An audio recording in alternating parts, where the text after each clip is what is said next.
It's the Opie and Anthony Show. Opie and Anthony. Radio Shock Jocks. Opie and Anthony. Standard where we have to be nice and make people feel good. Go screw! Radio Bad Boys, Opie and Anthony. Controversial radio personalities, Opie and Anthony. Infamous DJs, Opie and Anthony. Talk show radio hosts, Opie and Anthony. Opie and Anthony. Opie and Anthony. Radio Shock Jocks, Opie and Anthony. Opie and Anthony. Shock Jocks, Opie and Anthony. Shock Jocks, Opie and Anthony. Opie and Anthony. Shock Jocks, Opie and Anthony. Opie and Anthony. Shock Jocks, Opie and Anthony. All right, we get it. I got a piece of the Berlin Wall, and it sat in my apartment for a while, and no one gave a crap. So guess what? I don't have a piece of the Berlin Wall anymore. You threw away Hell yeah, I did. a piece of history. Hell yeah, I did. I've been tired for 12 years. For the love of God. Alkadosis. One time I got the best conduct grade I ever got was a C-, and the teacher wrote in parentheses gift next to it. Gift. That was nice and flat. Jimmy. But enough of this palaver. Let's get the show on the road.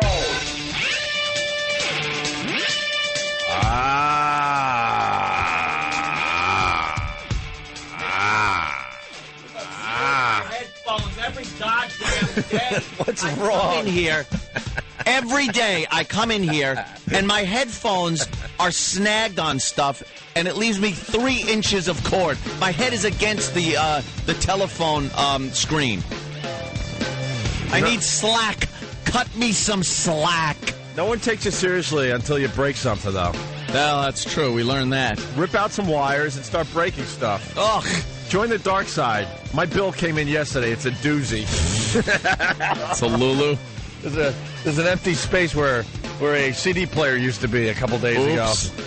And a bill to match. I'm buying my own CD player and I'm putting it in here. Yeah, and then you'll treat it nicer, and if it'll work. I'm not accepting the corporate price they quoted me. No. What the hell, man? You can get a CD Go player to Best Buy for a lot less than $2,000. What the hell did I break? Who are you kidding? Yeah. I don't play by your rules. I'm going to Best Buy. I'll buy a CD player and I'm going to install it myself. Do it yourself. Yeah. Get in there. Roll up your shirt sleeves. That's what I'm going to do. Going to use some elbow grease. Elbow grease. $2,000+ for a CD player. Who are you kidding? Good morning. It's the Opie and Anthony Show. I hate your effing oatmeal, Jimmy. Oh, it's lovely. Let's just attack each other today. It smells like Vermont in here. I love oatmeal, but maple syrup. I hate Jimmy's oatmeal. It smells. It's very. It's good to get the. Shut up. You're right. Yeah. It's your oatmeal. Every goddamn morning, the same thing. Place smells like maple syrup, and Jimmy's got a smile on his face. Tell us how you really feel. Whoa. 877-212-ONA. You got the ONA radio.com. Great website as far as all the visual stuff we do on the show. You go right there and you go, oh, that's what they were talking about this morning. Is the Pat Duffy video still up there? Getting kicked in the groin? I would hope so. Yeah, that's doing pretty good. That's an entertaining video. It sure is. And I have to admit that I'm with Anthony with this Michelle Obama. Would you want to do a threesome? Oh, not that one. Yeah. The other thing that I can't stand her. Yeah, I don't really mind Barack. I do mind Michelle Obama. That's where I'm at today. It changes every day, but she was looking on as Bill Clinton was talking last night, and she kind of had that attitude. Yeah. I like to keep it safe. She kind of had that attitude. It's something she calls the attitude. And she was looking like he better do the right thing for my husband. He better. And then when Bill Clinton obviously was praising Barack Obama, which was all... I mean, I love this. Do you? That Bill Clinton is a smooth mother effer, though, man. Oh, yeah. You forget how great he was in front of a crowd. Yep. He's like Stump Brain was saying this morning, he's a rock star. He's more of a rock star than Barack Obama is. Oh, yeah. He gets out there. He is smooth. Mm-hmm. I don't even know what he was all about when he was president, to be honest with you. I don't know. Eh. I just liked when he got in front of crowds and stuff. And then he gave good speeches. People seemed to like him. He was likable. Yeah. He had a 2-minute ovation walking in. He couldn't talk for over 2 minutes when he walked out. Yeah, but he knew how to keep that going. Thank you. Thank you. Thank you. I did not have sex with that woman. Right. Ever. Not once. Thank you. Thank you. Thank you. Which meant keep applauding, keep praising me. No. Thank you. That More means thanks. keep it coming. And then they go to Michelle, and she has this like scowl, like a scowl on her face, like he better. Yeah. And then of course he's going to do the right thing. He's a party guy in the end. Yeah. In more ways than one. No. And then when he started praising Barack, then her whole attitude started changing. Yeah, she Her started whole smiling attitude. a little bit with that stupid mouth. She got her bottom lip sticks out further than her top one, and she's like, she puts this stupid smile on. She's trouble. Oh, is she trouble? Yeah, I'm starting to feel that. And I think she's got a huge influence over her hubby. I think he's pee-whipped, to tell you the truth. I think she runs the household. Yeah. When he's not governing. She wears the slacks. She wears the pantsuit in the family. Yeah. And she's got some ideas. If you look back and see some of the stuff she's said, some of the things she's belonged to, organizations, some of the comments she made in her school thesis, things like that. She's kind of a little more on the militant side than Obama likes to let out. And it's just it's infuriating that they're writing about this woman as if she's, oh, look at this. They both have they're loving parents and they love their country and a lifetime of civil service now. And she can't stand America. She can't stand what this country is. It's been stated. She said it in her own words. She said, America is a mean place. America's a mean place. And for the first time ever, she can be proud of America. First time ever? And that was what, a few months ago? What about before that? You weren't proud to live in a country where your husband could get the nomination on a major ticket? Oh, before that you weren't proud? Get out of here. I really cannot stand her. Well, the whole convention is filled with liars. Oh, just bullcrap, the whole thing. Hillary hates Barack. Right. Bill Clinton hates Barack. Hates them both. Michelle doesn't like those guys. She doesn't like America. No. It's just... They're all just liars, and why doesn't everybody see it? Right. I was watching some of the convention last night, and I'm just looking going, they're all full of crap. They're all full of crap. But in all fairness, because I know where you're going to go with this, the Republicans are going to have the same crap. Oh, they're just as full of crap. That's where I'm at. I think both sides are full of crap. And in the end, who actually buys into it? Are there people? Does everybody go, I know they're full of crap, but I got to pull a handle for somebody? Or do some people go, oh yes. Look how nice she is. She loves America. Look at this one. Oh, Bill Clinton and Hillary, they finally love Barack. Right. They hate him. Let's go over the lies. Bill makes believe he's still in love with his wife. Lie. Lie. Hillary makes believe she still likes her husband. Lie. Or any men. Or any men. Lie. Allegedly. Who knows? Then you got Hillary making believe she likes Barack. Lie. Lie. Bill Clinton making believe he loves Barack and could do a good job for the country. Lie. Michelle Obama looking on, and what is she? The proud American. Oh, the proud American. Lie. Yes, Jimmy? Bill Clinton looking like he's still somehow attracted to Hillary. Lie. By the way, I figured out that thumb thing, by the way. Oh, the thumb point. Yeah, the Bill Clinton thumb point. Yeah. He doesn't want anyone smelling his fingers. That's why he doesn't give the old... The press would get a waft. Oh, boy, would they. So waft. He keeps those fingers in close and tight and just gives you the thumb, you know what I mean? But what if what if one night he went with the thumb? Well... Then you just see him pointing his fist. Well, and that could be a problem one evening, too. It's got to be noted, though. Yesterday was a very historical day for this country. Was it? Yes, it was. What happened? We nominated a black guy. Oh, the first nomination of a major ticket ever. That's a very historical thing. Yeah. All right. Whether you like it or hate it. We could stop there, can't we?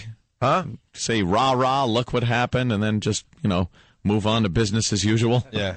Hey, do we have the Hillary spot? Is this the one though? I don't know if this is the one. I think that's the same one. She's quoted in both. Well, I like the new McCain ad where they have Hillary Clinton just basically saying McCain has what experience, like foreign policy experience or something like that. And Obama made a good speech in 2002, and that's the big commercial that McCain's running these days. And it's Hillary. That's the problem I think that this is it? The Democrats have always had, is the fact that when they're going for the nomination, they beat the crap out of each other. So then when they come up and Hillary goes, he's the best man for the job. Excuse me, they were videotaping you saying he's inexperienced. Right. Yeah, but there's something that happens. There's that Men in Black thing that happens. They give the... And everyone forgets what was said during the primaries. Yeah. Biden said nasty things about him, too, and he's his vice presidential candidate now. I know. He was saying awful things about how inexperienced he is and how McCain would make a great president. And our whole system is crap. Yeah. It really is crap. I think as the years have gone by, too, we get so much coverage of these guys and every single word they say. Back years ago, you really didn't hear everything. There wasn't a camera rolling when all these candidates were talking bad about their fellow Democrats or Republicans during the primaries. Now every word out of their mouths is videotaped multiple times from all these networks, 24-hour news agencies. So then when it rolls around and it's time for the nomination, you got them saying everything. Yeah. All the bad stuff. My other observation, I was watching the evening news with, I actually was checking out Kitty Couric last night. Ooh. And these people on the floor there, Stunt Brain, they're responsible for this whole thing, right? That's why they're there, the delegates? The delegates. Yeah, the delegates are there to cast the votes that were set up during the primaries. Yeah. My observation, the delegates are a bunch of alcoholics. Yeah. That have no business being part of this process. Every time they go to the floor and talk to a delegate, they're all hammered. They're just, I don't know what they are. They're on something. Yeah, they've been going to hospitality suites for the last 3 days, and the DNC's been saying, hey, don't drink. No, please don't drink. Well, something's going on because every time they go to the floor, it's just a babbling idiot. Well, all the special interest groups are in town, too, and they're just plying them all with liquor and whatever else they can do. And it's one big party. Oh, I wish a hurricane would hit Denver. They're all in one place. Rough. Well, oddly enough, it's almost impossible. I understand, but special interest groups all in one place. They're going from Denver to Minneapolis then too. So that caravan is just headed a few hundred miles. Yeehaw! Yeah. Hop in your covered wagons. Let's see if this is the McCain ad that we're taking notice of today. I'm a proud Hillary Clinton Democrat. Yeah, I'm telling you, this is not going to be the one, man. I need the one that everyone Democrat. is playing, where they're using Hillary's words against Barack Obama. I was very hurt. Her words, they hurt me. What do we got there, Sam? A big head of stupid hair. We got one of the delegates crying on CNN. We got that. Crying, that's great. Yeah. Get a hold of yourself. Baby, stick your head in gravy. I do respect the people that... when Hillary said Barack is the man or whatever, her words were, you heard a few boos. Like, no, man, I was for you. Yeah. I'm not going to acknowledge this. I don't agree with this. And everyone else just drinking the Kool-Aid. Barack, chugging down the Kool-Aid. Even though, literally a couple weeks ago, they were all for Hillary. Yeah. Hillary's bashing Obama and... They're just lying all over the place. It's lies, and then these people that just... This one? Can't see the lies. Yeah, I don't know. All right, which player? All right, let's try this. She had the experience and judgment to be president. Oh, my God. She won millions of votes, but isn't on his ticket. Why? For speaking the truth. On his plans. You never hear the specifics. On the Resco scandal. We still don't have a lot of answers about Senator Obama. On his attacks. Senator Obama's campaign has become increasingly negative. The truth hurt, and Obama didn't like it. I'm John McCain, and I approve this message. I hate that woman's voice. It's terrible. The truth hurt. Okay, look, we got 20 people working for the show behind the scenes. Can you get me the effing commercial that we're talking about? You know the one we're talking about. Please. Yeah. Please get the one that I'm talking about. That was the one. That what? Here's Biden's comment. Oh, Biden. Well, we could do that one, but no, it's the one where she says, and all Obama did was make a good speech in 2010. Yeah. That's the one I want to play for everybody today. Yeah, because those clips are not that bad. Those things she's saying, those are just out of context, whatever. Yeah, but the one they're using now, she basically says, "What has he done?" Yeah, she goes, "McCain has all this experience with foreign policy. I believe it was foreign policy, and Obama, he made some speech in 2002. That's damaging. These are like, well, you could pick apart any speech someone makes and get a little something out of it that you could use against somebody." What does Barack Obama's running mate say about Barack Obama? You were asked, is he ready? You said, I think he can be ready, but right now I don't believe he is. The presidency is not something that lends itself to on-the-job training. I think that I stand by the statement. And what does he say about John McCain? I would be honored to run with or against John McCain because I think the country would be better off. I'm John McCain, and I approve this message. Of course you do, yes. John McCain, and this message kicked ass. Yeah. Don't these people know there's tape recorders running when they say things? Dopes. I hate and I approve this message. Yeah. I'd rather hear something like, "I'm John McCain," and "Oh yes, I can't believe he said that." Wow, he said that. Do you believe it? Play it again. Play it right. How many ads can we buy in one day? So, that's my observation today, though. Just nothing but liars. They all lie. Well, Kevin from Connecticut's asking, why do all of a sudden all the candidates have to say they approve the message? It's because there are a lot of interest groups that put out their own commercials. These PAC. What is it? The PAC. Yeah. Yeah, and they put out these commercials that sometimes are just horrifically hostile, mm-hmm.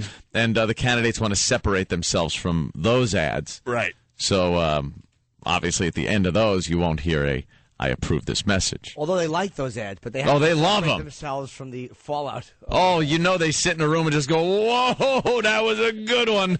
He dropped a C-bomb on Hillary. Hey, let's go to our reporter on the scene. It's Stryker in Denver. Stryker, how are you? How's the convention going? Please, God, bomb this city and give us some peace. Oh, God. Why? What's going on out there? Poor bastard. Stryker! I'll tell you what, here's the new one that's going on. So we've got a little bit of racism going on out here. Really? All the teens and 20-something in the African-American community, and we've got a lot of Ethiopians and Somalis out here, too, are running around with their Obama 08 T-shirts. In Denver? Oh, yeah. Not like an Eskimo moving to Ecuador. Why would a Somali move to Denver? Wow. Oh. Why would they move to Minnesota? Little skinny chest pumping, trying to get oxygen. Jesus. But, I've been to Denver. I can't breathe when I'm there. It's horrible. Anyhow, one of the things that's happening out here, and I've heard a couple of mentions this in the media, and my wife experienced this firsthand. She manages a restaurant out at the airport. Is a lot of these kids are coming to work. They're wanting to wear these Obama 08 T-shirts at work. If the employer tells them that they can't wear it, they have to wear their uniform shirt, they're screaming that the employer is racist. Oof. Yeah, you'll get that. Of course. And it's going to kind of start backfiring, I think, here. It's been happening. And, hey, Ope, I know you're a fan of Rage, aren't you? Rage Against the Machine? Yeah. No, just Rage. Oh, just being enraged. That was a real question, because I am a fan of Rage. It's addicting anger, isn't it? Yes, yeah. I love when I rage. It's also contagious. It is. Yeah, someone else is mad, you just like, yeah. I am a fan of Rage. I got a 2,000 plus. What was the exact total? Like close to $2,300 bill for breaking some equipment the other day. Was that $2,300? That's the corporate price. That's why I'm going to Best Buy and I'm buying my own CD player. That's why these companies. It's like the United States government and the legendary $50,000 toilet seat or whatever it is. Yeah. Why don't these companies do a little shopping around and find a CD player that isn't $2,500? Yeah, exactly. Christ, you go to a store and just buy one for nothing. Well, it's some kind of like what? Like exactly. It's some kind of what? What do they try to say? It's professional grade. Professional grade. Yeah. Take your professional grade and. Hey, Stryker, what about Rage Against the Machine? Well, anyhow, they put on a free concert here yesterday for one of the protest groups. Of course they did. Rumor has it the lead singer got up there was encouraging protest of any and all nature, which I guess isn't going over, which kind of irritated a few city leaders who actually supported the concert. Well, when you invite Rage Against the Machine to play, what do you expect? Yeah. Of course. Yeah, those guys are angry. They certainly are. They're angry millionaires. Yes, they Let see them have their anger. They see the machine and they rage against it. They're raging against it. Yeah, the way machine. Well, the fun part of the convention. They like to drive down Rodeo with a shotgun. Right. Ooh, wow, that's getting a little crazy for They're me. crazy. Yeah, Rodeo. That's a great place to go and. All right. Fun. And I'll tell you one thing. Guns there. They're not going to do what you tell them. They'll just say F you. I love Rage Against the Machine, but it's kind of silly when you know how rich they are. Why don't you roll down, some main street in Compton? Yeah. Trying to cause some problems. I don't think they have any of that, Cuban money. Yeah. Some of that Fidel Castro cash. I don't think they're sporting that. I think it's American dollars in their bank accounts. Sure. Also, I'm in. Angry. I'm also in Camp Chris Cornell as far as that breakup went. So. Oh yeah. Huge fan of Chris Cornell. All right, whatever. Stryker, thank you. Stryker! Goodbye, Stryker. Here's the commercial we've been trying to play for the last 15 minutes. We finally got it. It's 3 a.m., and your children are safe and asleep. Who do you want answering the phone? Uncertainty. Dangerous aggression. Rogue nations. Radicalism. I know Senator McCain has a lifetime of experience that he will bring to the White House. And Senator Obama has a speech he gave in 2002. Hillary's right. John McCain for president. I'm John McCain, and I approve this message. Wholeheartedly. Of course you do. Let me ask you something. She had to know. The Clintons are too politically smart to think that this stuff wouldn't be brought up. There's no way she could say this stuff and not think it would be brought up if it came to this. She's too smart. They're politically savvy. They've been in the business many years. She's saying all this stuff because she didn't believe she was going to lose this thing. She didn't think she was going to lose this thing. It's all, it was all or nothing for her. Well, then, if she didn't think she was losing, why praise McCain? Yeah, because she'd be going against him. That's a really good point. So, I think Jimmy's right. It was a way to turn the screws on Obama later on. But the McCain thing, you know what? Yeah, I totally missed that one, Jimmy. Maybe that because she understood this was a way to hit him and try to get McCain elected somehow. Yeah. So in 4 years she could take another crack at it. Yep. You're exactly right. They have a history of scorched earth policy. Scorched earth, yeah. They burn everything behind them. Yeah. And it's all about going forward and what the next thing happening is. And look at the Carvilles in their lives who are advising them on what to do in every next step. And that's an exact plan that they probably had a safety door ready to go. Yep. So the 2012, she's back, I'm here.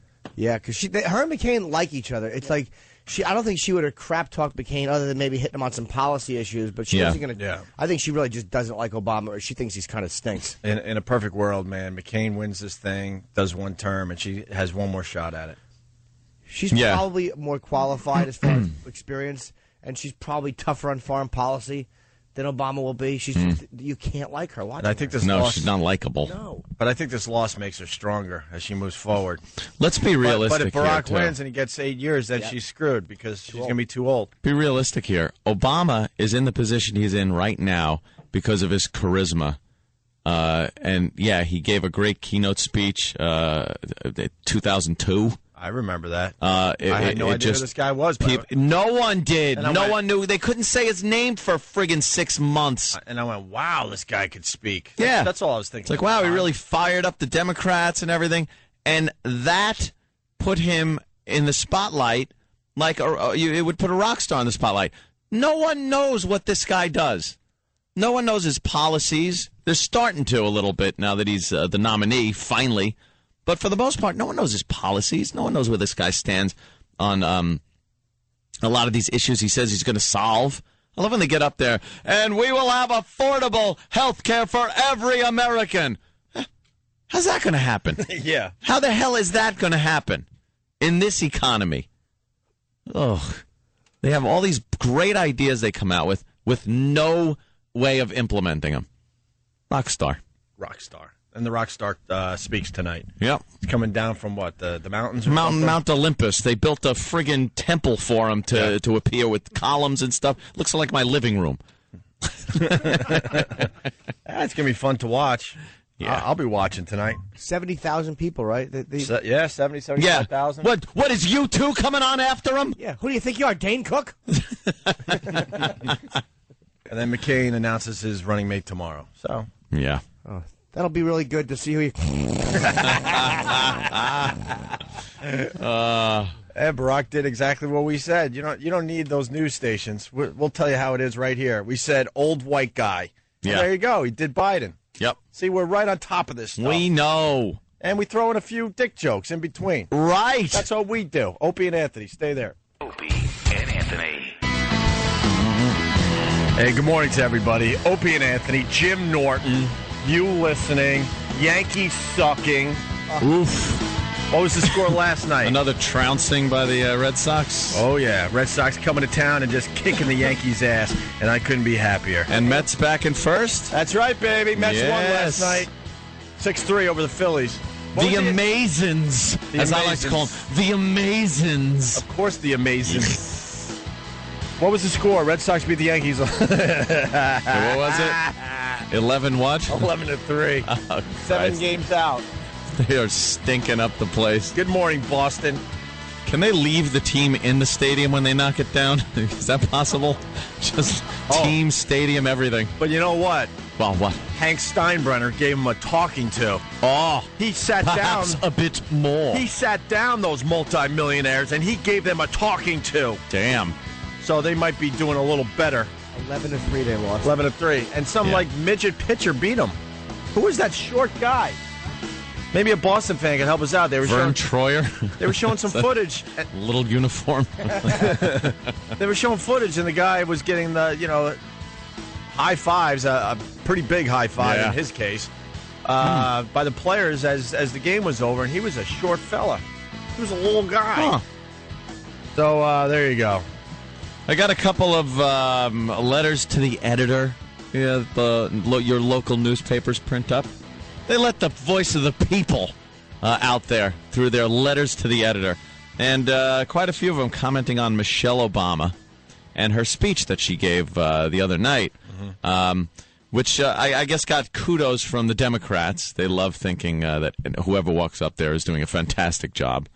And some people not agreeing. Can I really quickly tell you something, Tim? Oh, sure. We're getting a look at what communism would be like. Because you watch this convention every night, you're like, wow, look, our government can't do anything wrong. Everyone's in agreement. Everyone's perfect. Everyone is applauding everything that's said. There's no opposition. It's fantastic. Right after anyone gives a speech, they go to the floor, talk to some delegates, maybe talk to other politicians. They're like, that was a fantastic speech. One of her best, I believe. One of her best. And then you forget that it's this is so one-sided. And then this morning you got Rudy Giuliani and a few of the Republicans going, that was stupid. They're stupid. She's stupid. That was a joke. She was unprepared. That speech was full of lies. He's like, well, it was better than Hillary's speech. Or, that was good for us. Yeah, but man, when you watch at night, it is like it's a peek at what communism would be. They can do no wrong. Yes. Anyway, sorry, Anthony. That's all right. The letters came in. Here's this one. Michelle Obama, she claimed in her speech that she loves America. And she did. She made a point of saying that in her speech, which if you can't point that out as being rehearsed and written by someone else to try to counter the fact that she said it was the first time she was ever proud of America when her hubby was, led into the club, I guess. So she said in her speech that she loves America. She sure does love America now that her husband's worth just went up getting the nomination. Michelle loves America as much as Hillary loves Barack. I'm surprised Michelle didn't get choked up reading that lie off the teleprompter. That's from old Bill Green there in Brooklyn. Hello, Bill. Hello, Bill. Not a big fan. And who was sitting next to Barack Obama when Reverend Jeremiah Wright was giving his hate-filled racist sermons? It was Michelle. Did she object to those sermons? Did she get up and leave because she was offended? Did Michelle persuade her husband to leave? Or has she ever condemned Wright's views? The voters want to know. Thank you, Larry Trapani from Queens. But lots of these letters, The same things pretty much over and over. People don't seem to like this woman. She's not likable. Or she's not likable. She's not likable like her husband. No, Barack is... he's got the charisma. He's smooth, and he's like they've been saying, he's a rock star, but she doesn't have that same feel when you look at her and when she speaks. Let's be honest here. Barack is a crossover guy. He appeals to white people and appeals to black people. That's how he does. And people have said it before and been criticized, but he is the image of what I believe white people want as the first black president. I don't think white America is really ready for a hip-hop president. I don't think we want a gangster rapper in there. This guy's a crossover. Mm-hmm. It doesn't necessarily mean his wife is, which I don't think she is. She's not very likable. She comes off, and her ideology from years ago comes off as very extreme, And I think that comes out when she talks unrehearsed. And Barack has been trying to keep her quiet, which is fun to watch. Right. When they're sitting on a little park bench and she starts talking and the camera's on her, he looks like, don't say anything stupid. You dummy, I'm almost in. How many times have you seen them interviewed together where you see Barack like, hey, now. She's got to have goon arm marks on her arms, legs, goon leg marks, where he just squeezes a leg in that shut the F up motion. You make a good point about the hip-hop thing. Yeah. Because, like, anything new, whenever you want to try something new, you don't go all in. No. You got to start slow. A little slow at first. You know what I mean? Like, you want to talk your girl into maybe a little with the You don't go all in. You start with the and then work your way up to the You want a threesome, you don't go, hi, this is Michelle. Right. Right. You ease into it. You want to maybe have the girl stare at the pillow during some moments. You got to watch it. It's easy. You got to take it easy. You don't just go smashing right through the door. Let me go to Brandon in Utah. He's got a great observation. Brandon, how are you, buddy? Hey, good morning, guys. Good morning. Hey, it's funny watching CNN and then flipping it over to Fox and seeing the difference between the point of views they both have. Oh, yeah. Well, of course. That is funny. I mean, Fox is so ridiculous Republican and CNN so ridiculous Democrat. It's funny. Yeah. There you go. Love you, Jimmy. You got to put the two networks cable networks together, and then you get a better point of view. You got to go back and forth because CNN was just like, my goodness, what a great convention. The speech Hillary gave, getting raves by everybody. You turn to Fox, they're wearing clothespins on their nose. P.U. She stinks. Yeah. Right. Absolutely. Hey, so Barack made a surprise, but I guess this is what you do every time. Yeah. You get the photo op with the ticket. So Biden's doing his thing, and then Barack comes out or something like that. I had to go to bed. What time was this at? 1 in the morning? What? It was late because after Clinton spoke longer than he was supposed to, then Kerry spoke, and then Biden spoke, and then Biden's wife came out, and then she said, "We have a surprise guest." Meanwhile, everyone knows there was an armada of planes leading his plane into town, and they covered the motorcade going to the convention center. Nobody was surprised. No one's surprised. Maybe the big surprise was him kissing her on the mouth. Yeah, he gave Biden's wife a nice kiss. Biden's wife gets a kiss on the mouth from Barack. Yeah? I got jungle fever. Jungle fever. Yeah. Little kiss on the mouth. So Clinton talked for how long? He was supposed to talk for 10 minutes. He talked for like 25, 30. He's been known to He's got his own go rules. On. I love that guy because he's got his own rules. Kerry had to follow him, that bore. Herman Munster went on after Bill Clinton last night. Lily, I'm voting Obama, Lily.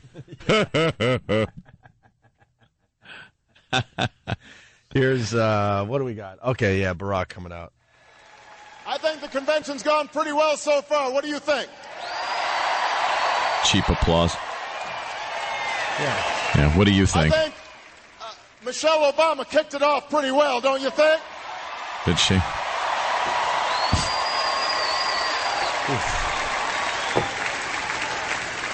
He's like a host at a bad comedy club. Yeah. Come on. Give yourselves a round of applause for coming out. Come on, people. This is all I got. Right. Hey, Billy Burr. If I'm not mistaken, Hillary Clinton rocked the House last night.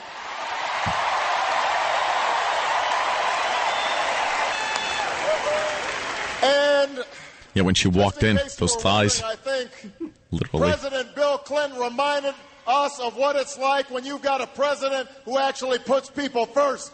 Thank you, President Clinton. Yeah, whatever. Puts people first. There's a few lies in that speech there. That was just a lousy run of things to say in a row, even though they're all nice. It was just.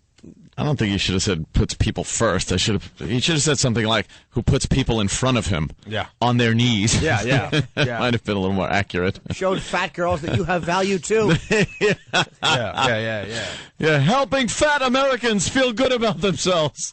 It's just so funny watching these two families who really do want to strangle. Oh, they hate each other, having to kiss each other's asses. Right.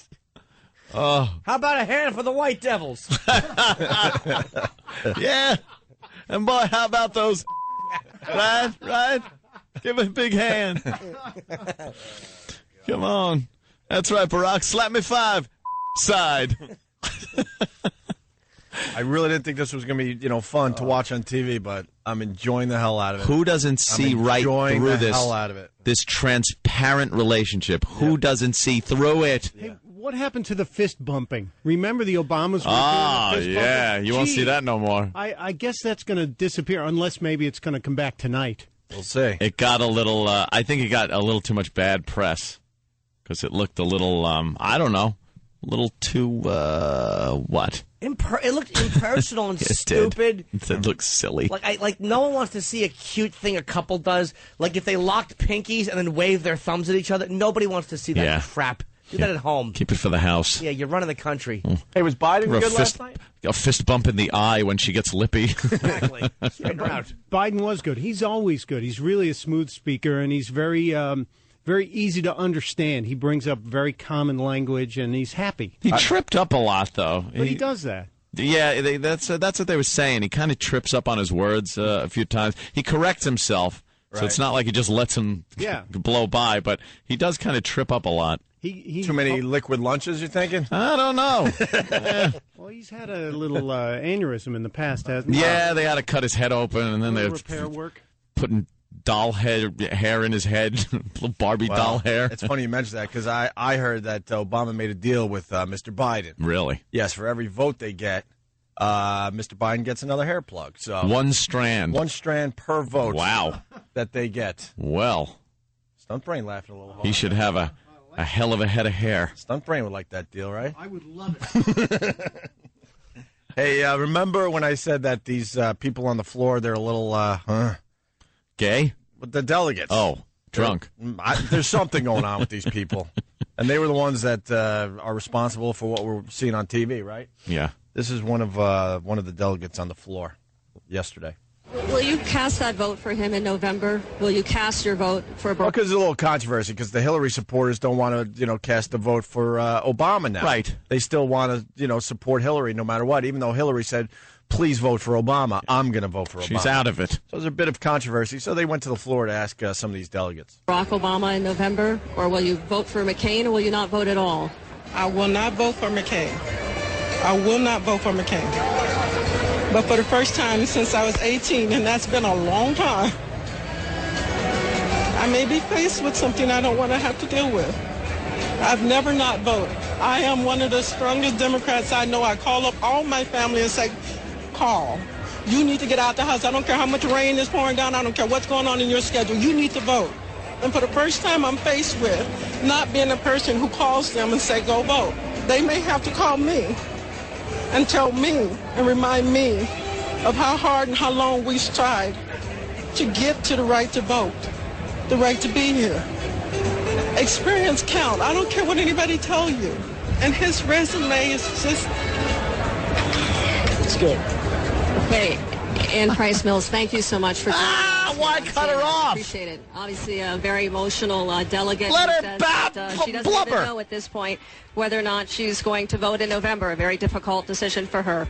Who was she? Was she just a person or a Democrat? She was a Hillary supporter. She's a delegate on the floor. Yeah, Hillary she supporter. Wanted Hillary. Hillary didn't get in, so she doesn't think she could vote for Barack. She's not going to vote at all. Crybaby. Yeah, exactly. I'd have chased her around with that microphone. What? Say more. Yeah. Blubber into the mic, you lunatic. You cult of personality nut. Oh, enough. I might have to have them call me. Yeah. We're going to move on to other things after the break. We got another Diddy blog. We love the Diddy blogs. Diddy blog?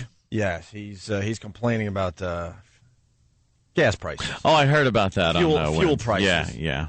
You're not going to believe. Poor Diddy. Yeah, we got to feel sorry for him, and wait till you hear why we have to feel sorry for P. Diddy. Costs more to fill his plane? Yeah. Wait till you hear this. Wait till you hear this. Also, we played it yesterday. We got to play it again. The Quentin Tarantino Top Gun speech is that is good. Pure brilliance. Look at Billy.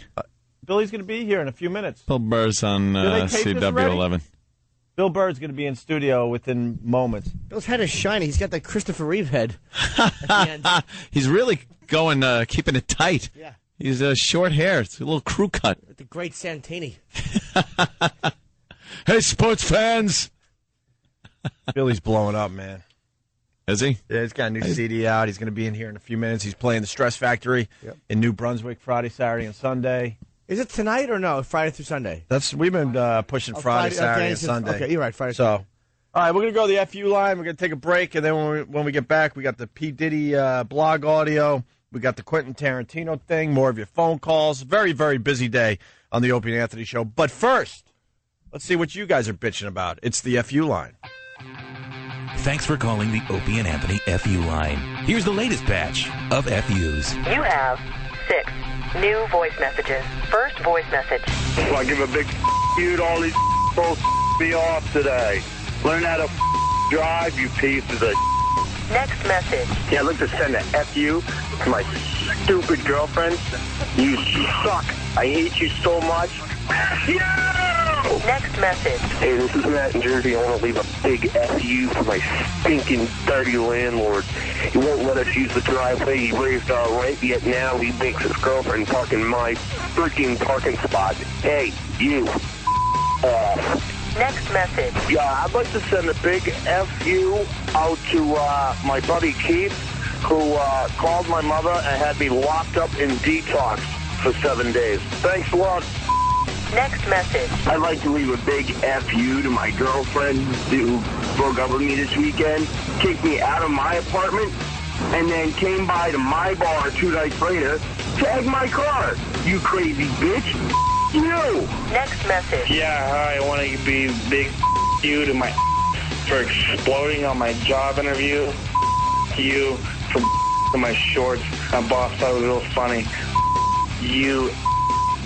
End of new messages. Call the Opie and Anthony FU line. 866-FU line 1. That's 866-FU line 1. Thank you and goodbye. I really believe this show is way above radio. Put it on the table. Someone take the underwear. Take the underwear. Oh, God damn. Oh, God. It's like the underpants were dyed brown. And those used to be white. Way above other radio shows. Ladies and gentlemen, this is Tippy Tom's underpants mustache. Boy, that's bad news. All right, I think we're ready here. Oh, fuck! No way! No way! Oh, fuck! Oh, shit! Enjoy your hepatitis. Pat fucking Duffy! Yeah. We're above radio.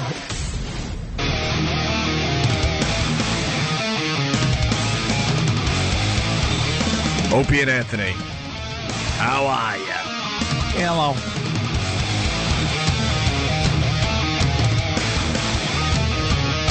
Stop putting on your makeup as you're driving. Stop it. Stop. Ooh. I see you on the Mass Pike. What are you doing? What are you doing? Stop. Using that eyelash curler. That scissor-looking thing that bends the eyelashes. Right. And you gotta make a face like this. How do you drive like that? I don't know. How do you drive like that? And you, stop texting on the LIE. Will you please stop it? Guilty. I text while I'm driving. Yeah, I'm one of those guys. It's so dangerous. I gotta admit, it's the most dangerous thing you can do. it's worse than talking on a cell phone. Much worse. You're trying to.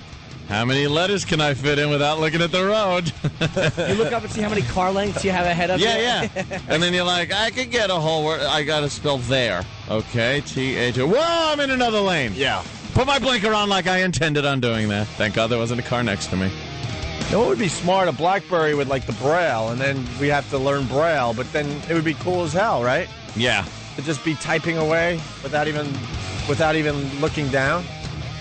Yeah. But you know what? We're too old to learn new stuff, so that ain't going to happen. Teach the kids Braille. That's what I say. Yeah. So then they will text safely when they get older. Hey, I got to say hi to another officer. What happened? No, just some guy, I guess, in a red Camaro on the Wantagh Parkway yesterday. That you blew by. Attempted. No, I don't start these things. I really don't. He blasts by me. First he gets next to me, and then just blasts by me. And what were you driving? The Shelby. Oh, okay.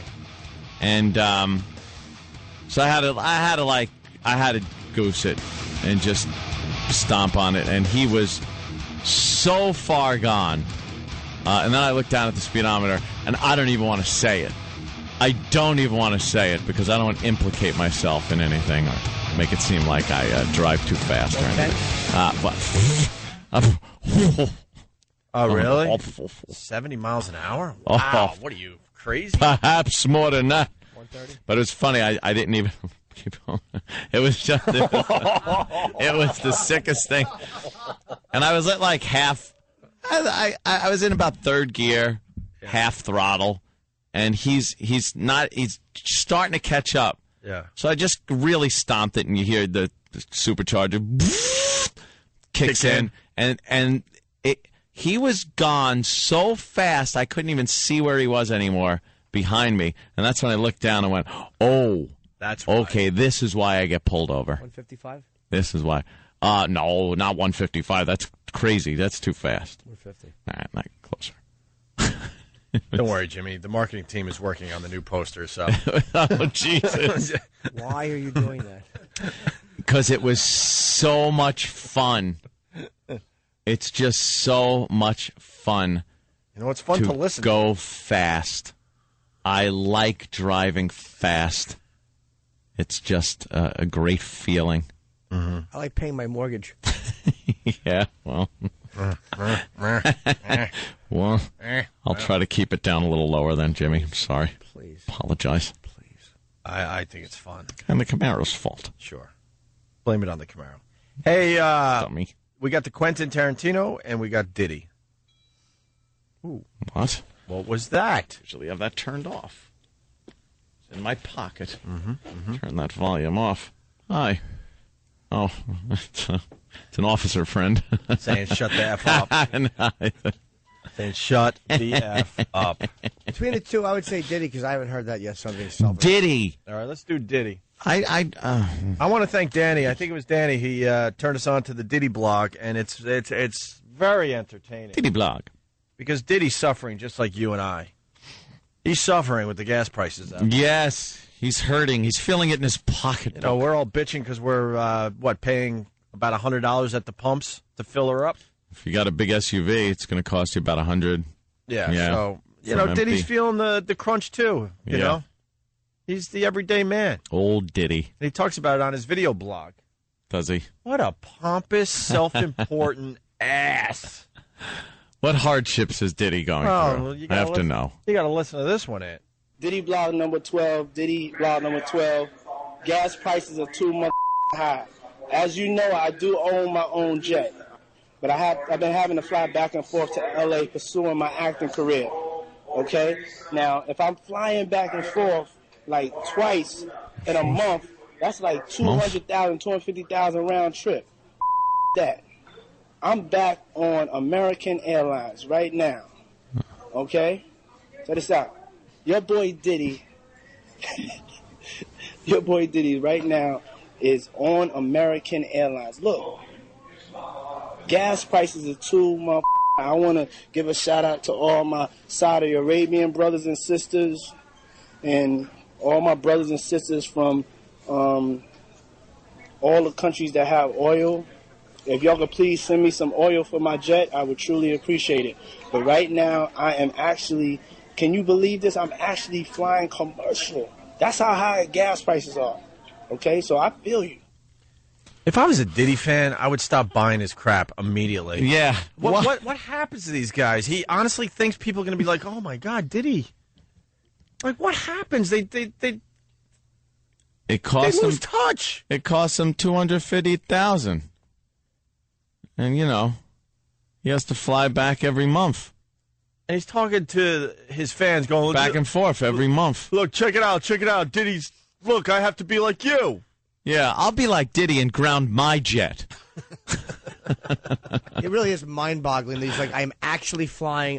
That American flight he's taking, I'm going to guess it's in L.A. to JFK, is a $5,000 round trip. It's a lot of money in first class for the American flight. It's $250,000. If he does it Diddy. with his, private jet. Bleep that. He really thinks he's mingling with the scum when he flies first class on American. Class. What a dope. He's an ass. For his acting career, too? Yeah, what are you doing? What other Sidney Poitier movie are you doing? What did you do, Raisin in the Sun? I heard he was really good. He's right. Exactly. He's in another movie in a cameo playing Diddy. Yeah. I mean, what acting is he doing? Let's go to Pat in Belmore. Pat. Hey, what's going on, guys? I'm sorry, I'm not a big Diddy fan, but him saying to the Saudis, yo, hook a brother up with some gas on my plane absolutely rules. Hook a brother up with some gas. To my Saudi brothers and sisters, fill my plane, mother F. I just love the fact that he's so out of touch with reality. Like, he thinks people are going to be like, oh, my God, Diddy, where do I send the money? Look, I'm at the gate right now. This is really happening. This is proof that gas prices are too high, okay? We need to do something about this hotel. You got people on Instant Feedback, Chris Knight and others, saying he's kidding, guys. Oh. Dan, you think he's kidding? No. How is this kidding? This isn't a subtle, little humorous... If he's kidding, he's the worst at kidding. Yeah. Prices are too high, okay? We need to do something about this hotel. Whoever the next president is, we need to bring gas prices down. Y'all gonna come with me in my journey through... People don't believe I fly commercial. Are you serious? Yeah, I usually don't, but gas prices are so high, so I'm showing people that I fly commercial. Even your boy is affected by gas prices. Gas prices are too high. All right, y'all. I love y'all. Peace. And he's showing his first-class ticket. His first-class his ticket. Nice, big, oversized, comfy chair. Boy, I do feel sorry for you. I didn't see Diddy walk onto that plane and have to make a right and walk way back in the aisle. He sat in the first seat that was there. And you're not allowed to film on a plane, but I think American Airlines, that would be a great commercial for them. Right. Exactly. Diddy just did a free commercial for them. Yeah. Yeah, I bet he got a deal with American. And says, yeah, I'll fly commercial. I'll fly your airline. I'll mention it on my blog. Give me a few free tickets. Well, his whole career is because of what's his name dying there, right? The Notorious B.I.G. Oh yeah. So why doesn't Diddy, dig up the Notorious B.I.G. and squeeze some gas out of him for the jet?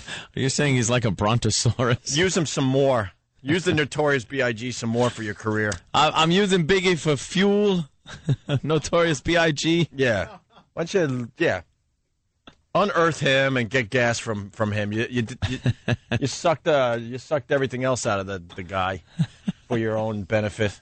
He was his little flunky before he died. From getting at. Dano, Kentucky. Hey, good morning, boys. Hello, sir. Happy birthday, Amy. Hi, sir. Hello. I was just going to say, if this doesn't show how out of touch this guy is with his fans, he's crying about the price of jet fuel. All his fans either have to steal a car or take the Greyhound to L.A. Oh, boy, that's not nice. Now that's it. That's not nice. You just see him like a couple of years from now. Hi, it's Diddy, and I got to take the Greyhound bus. It just gets worse and worse for Diddy. Hi, it's Hitchhiking Diddy. Yeah. I got to get to L.A. and hi. We finally ran out of Notorious B.I.G. tapes that he recorded before he died. I'm now left riding the Greyhound bus. A lot of people saying he's definitely not kidding. By the way, that was very racist on the anniversary of the great Dr. Martin Luther King's speech. What? What was? What that guy said. Oh. And this is the anniversary of the I Have a Dream speech. You know that, right? It is? How many years ago now? 45 years ago?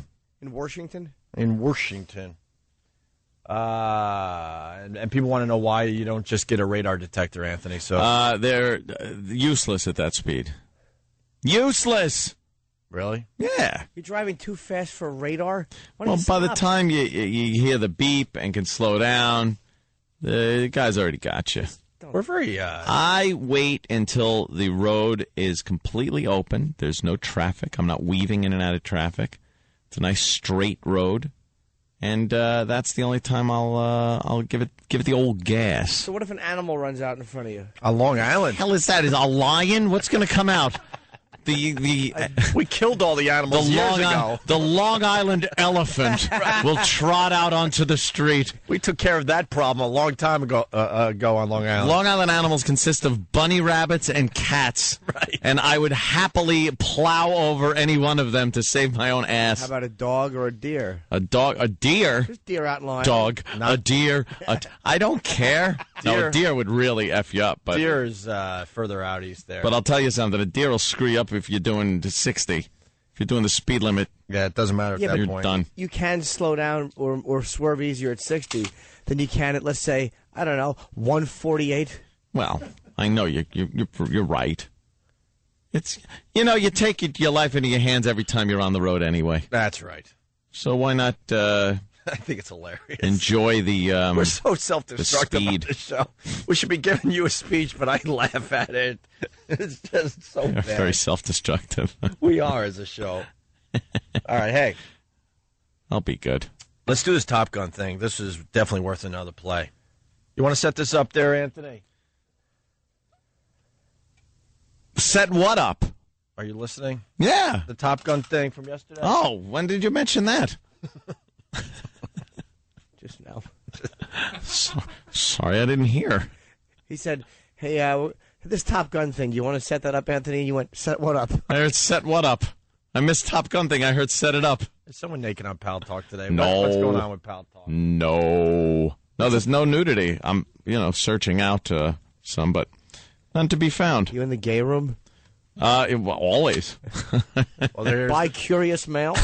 There was something on there last night. I don't even know what the hell it was. Yeah. It looked like a guy in hot pants, a fat Hispanic gentleman in hot pants, but it turned out to be some type of woman. I don't know if it was a sex change, a mutilation of genitalia or something, but when the hot pants thing came down, and a gentleman was also there and came over and started doing stuff.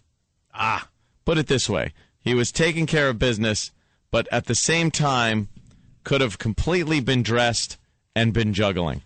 So it doesn't matter. He was using a certain part of his body. What? We got it. Thank you. And it looked like, I can't even describe it. All right. Right now, go to your freezer or your fridge. Grab a London broil, a big one. Now get an M80 and put it in the middle of it and explode it. Now hold it up, and that's what it looked like. I'm trying to figure out what part of the London broiler you want to cut into first. It was Yuck. horrible. Yuck. Horrid. Couldn't look away. And that's what was on Pal Talk. So get yours now. Oh, by the way, thank you, Danny. Yes, this is what I asked you a mere few moments ago. Oh, okay. Let's hear. Let's do this Top Gun thing. This is definitely worth another play. You want to set this up there, Anthony? Set what up? Are you kidding? Now, I'm defending myself with the delay. Be good. You said this Top Gun thing. Delay. And then you want to set this up. No, you weren't listening. You were distracted. What was the conversation before that? What are you kidding? Because I think I was still fixated. All right, hey, we were changing topics. Very self-destructive. Enjoy the we're so self-destructive on this show. We should be giving you a speech, but I laugh at it. Mm-hmm. It's just so bad. Very self-destructive. We are as a show. All right, hey. I'll be good. Let's do this Top Gun thing. This is definitely worth another play. You want to set this up there, Anthony? See, this is definitely worth another play. I'm still pondering. Set what up? Set what up? I'm still pondering the self-destructiveness. You're multitasking again. Yeah, sometimes. Yeah, I do that. Sometimes. How about all the time? You're multitasking. No. Yes. Anyway, Top Gun. Huh? No, Top. We were discussing Top Gun yesterday over on the other side. You said when you originally saw it, you thought this would be a great, what? Cool action, just a fighter jet. A guy's movie. Guy movie. Not in the way that it's turning out to be. When it came out, the music starts up, danger zone, the sun's rising over the deck of the carrier, and they're doing a flight ops, and planes are taking off. It just looked like a cool movie. Yeah. And then it just turned completely gay. And, Glamorous life on Melrose Place. Oh, really? Oh, what's that about then? I don't know. Okay. But it turned like hokey and got a little homoerotic. And it wasn't quite the movie I was hoping it would be. The volleyball scene. Everyone had to be topless except for... there were some good scenes. Except for Anthony Edwards because he has a third nip or something. I don't know what's going on with Anthony Edwards. He was the only one that was wearing a shirt. I guess his body wasn't up to par for that scene or something. What's going on with Anthony Edwards that he had to keep on? You know why? He probably didn't have the abs that the other guys had. Yeah. And, he doesn't have the self-control that the rest of the guys had. Yeah. Right? So... couldn't make those slow-motion volleyball poses. Yeah. So... Danny found Quentin Tarantino talking about Top Gun, and it's just brilliant. He finally is saying what everyone is thinking about this movie. Mm-hmm. Mm-hmm. And here it is. Just a wonderful speech. You know what one of the greatest scripts ever written in the history of Hollywood is? What? Top Gun. Oh, come on. Top Gun is great. What is Top Gun? You think it's a story about a bunch of fighter pilots? Yeah, it's about a bunch of guys waving their around. It is a story about a man's struggle with his own homosexuality. That's serious. That is what Top Gun is about, man. You've got Maverick, all right? He's on the edge, man. He's right on the line, all right? And you've got Iceman and all his crew. Right. They're gay. They represent the gay man, right. All right? And they're saying, go the gay way, go the gay way. He could go both ways. What about Kelly McGillis? Kelly McGillis, she's heterosexuality. She's saying, no.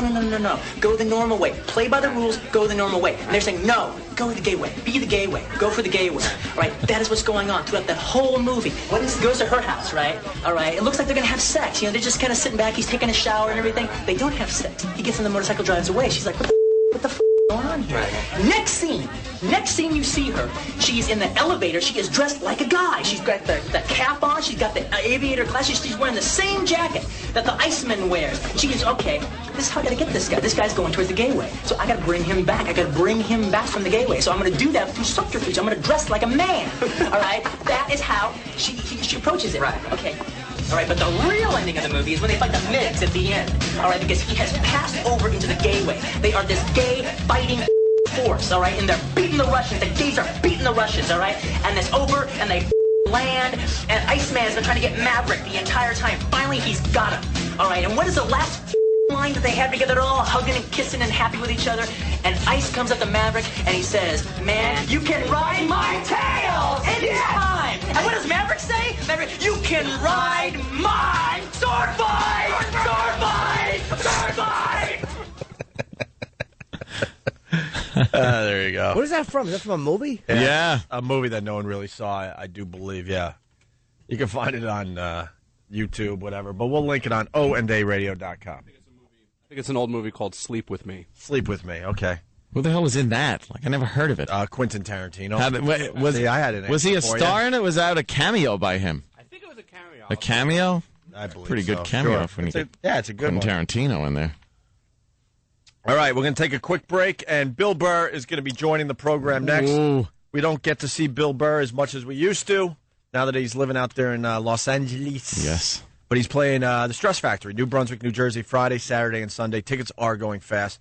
Tickets. 732-245 haha. 732-545 haha. Okay, 732-545 4242, yeah, haha. For tickets to see Bill Burr. They're going fast, if they're not sold out by now. Yeah, Friday, Saturday, and Sunday. All right. Opie and Anthony.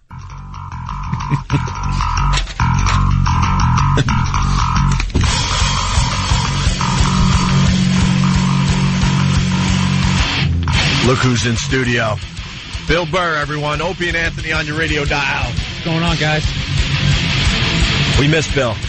I miss you guys, too. I'm trying to swallow some food here. Out there. Tender moment. I'm seriously, I'm like giddy. It is good seeing you. Yeah, it's great to be. You got to move back that much. Move back to New York. What are you doing out there in L.A.? Trying to make it and stuff. Come back to New York. I know. And hang with the boys. I know. There's no, yeah.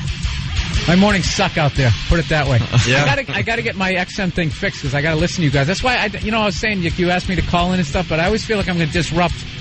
How do I know somebody's... The flow? Yeah, somebody's getting puked in their mouth. Like, I don't want to be calling, hey, how you guys been? Yeah, Bill, we're a little busy. So you want to be able to listen to see where we're at with the show before you call in? Yeah, I was thinking maybe like towards the end of the show when you guys want to get out of here, then I'll call in. That's actually a very good time to call. Yeah, hold us, and annoy the hell out of you guys. Want to go. I like your Desert Storm boots there, Anthony. Yes, this is part of my 511 gear. Very easy. See, it's got a little Velcro thing here. And then the zipper comes down, and the whole boot comes off. So that way, at the airport, it's so easy to take your shoes off. When he flies once a year. No, I fly a lot. It's very easy. Broken glass when you're chasing an intruder. Yes, that too. Those things Quick up. zip. Bill, have you noticed? He's looking like a young Fidel Castro every day.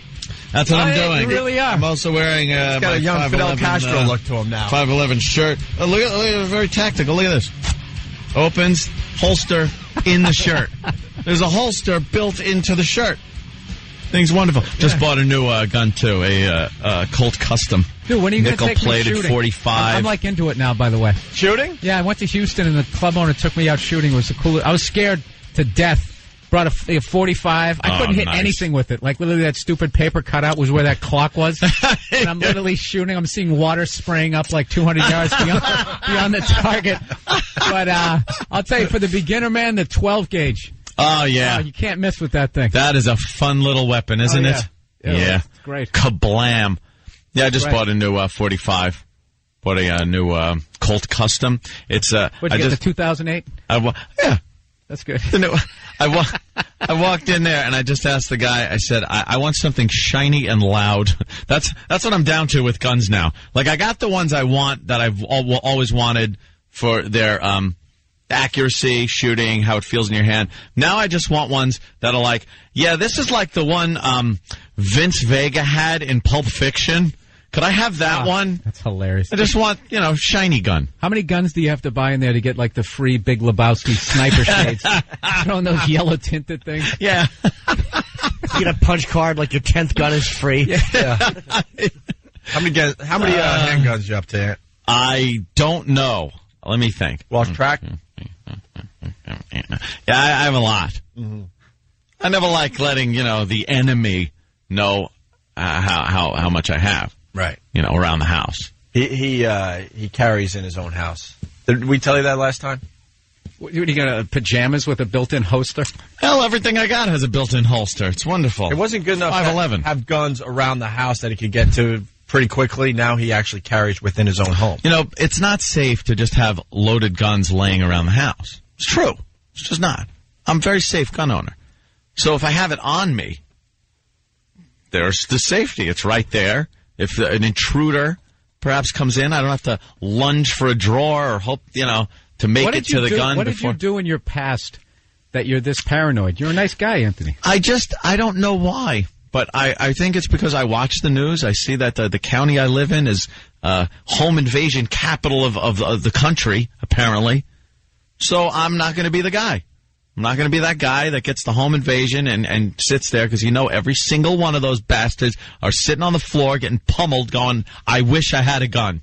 There isn't one of those guys that aren't wishing for a gun. It's not like, I wish this gentleman had been more educated when he was growing up and perhaps had 2 parents in the house and taught him values. It's like, I wish I had a gun. It gets very primal at that point. As much as we all think you're insane, that is a very good point. It's just a valid point. I got to know totally. Perhaps I am a bit extreme. I've come the other way. Yeah. I think everybody should have a gun. I don't think it's good that only the government and the bad guys have guns. It's not good. Exactly. That's what the Second Amendment's for. Just, people should have guns. I actually went fishing for the first time. Like, I want to learn how to hunt and that stuff, so I finally went. Wow. What's going on with you? Because I've just read too much conspiracy theory, and I'm realizing I want to have the option that if stuff goes down, I can disappear into the mountains. Going to go into Big Bear. I like the way Billy's thinking now. No, I just realized I don't know how to hunt. I don't know how to fish. I can't start a fire without a match. I'm screwed. Whatever they say. We are putting microchips in the back of your head. Okay. I don't want to do that. You want oatmeal? Okay. You're screwed. I want to be like those rednecks. You go into the woods, you're in there 2 minutes, you choke out a yak. You got them on a spit, you know what I mean? You want to hunt your own food. Yeah. I want to know how to do it. Like if any point, if I'm in that avenge me moment. Yeah. Avenge me! Yeah, if I'm in that moment, I can somehow scale the fence and disappear and actually survive. Yeah. Get out. I'm a big fan of the guys that fish right here in Manhattan, in the river. Oh, are you? Oh, my. The East and the Hudson River, they are fishing for their supper in this city. Wonderful.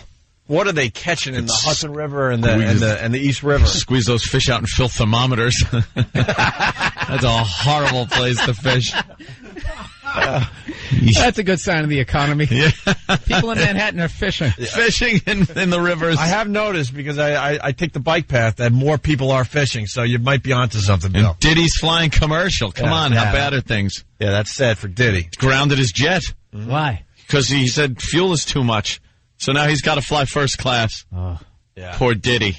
Dude, I dug a little deeper in the conspiracy theory. On what? I don't know. I'm afraid to say it on air. Wow, that big? Yeah, I think I found, 4 in the morning on YouTube. I thought I got it some Illuminati kind of stuff? Yeah. What do you got? So cool. I don't know. I just read all this stuff on the Rothschilds family and like how they... The candy manufacturers? I know, exactly. Yeah, no, I don't know. I don't want to talk about it. I got reading it. Really? I freaked out reading it. Yeah, they. No, you're gonna have to let me in on some of this. I love. They made J.P. Morgan look like a punk. Like they worked for him. No, he worked for them or something. I was just like, oh my god. Well, now you got to give us something because you piqued everyone's interest there. Well, the rest of it is on my website. I'm kidding. Well, they're an international banking family. Is that true? Well, on the outside.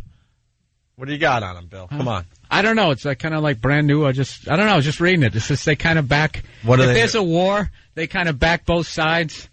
Oh. And they're profiteer. And they're never on TV for some reason. And whenever they talk about the richest people on the planet, they're like, Bill Gates has $4 million. They got him on a jet ski, you know. And you're like, that son of a bitch. He's got $4 million. These guys, one of them died, and on their deathbed, and they were like, "How much money do you have?" And he's like, "There's not enough zeros for me to even." And he was just literally like, all the empires that have fell, Roman, all the way back to the Mongolians. We have all that money. Wow! But the thing is, who did he say that to? Who was close enough to him to be on his deathbed? I have no idea. Who would blab it and get it on YouTube? Dude, but you know what's funny about right before I learned that information, 2 seconds before that, I was watching somebody get bit by a cobra. You know what I mean? Yeah. I'm an idiot. I don't know. That's the beauty of the internet, though. Come on. No, there's a great video on there. I think it's literally called "Dumbass Gets Bit by Cobra."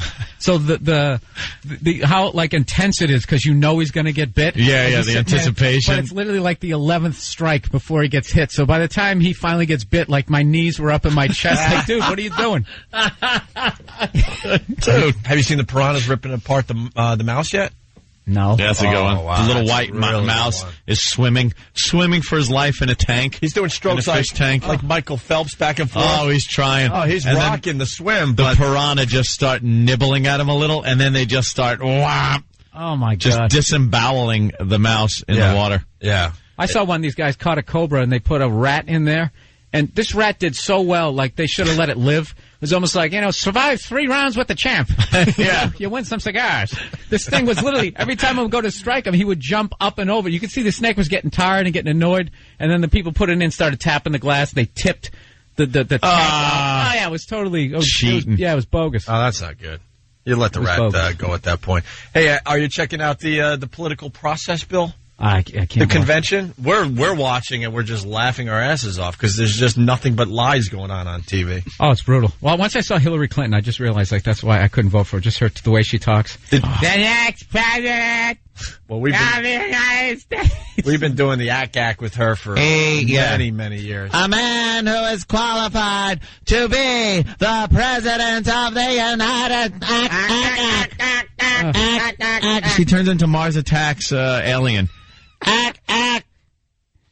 She's horrid. She picked a good pantsuit, though. You got to give it to her. The orange one was the right choice because there was a picture where they had a guy with 5 different pantsuits to see which one would look good on set. Oh. And she picked the good one, the orange one. She pulls it up too high over her bunch. She looks like Oliver Hardy.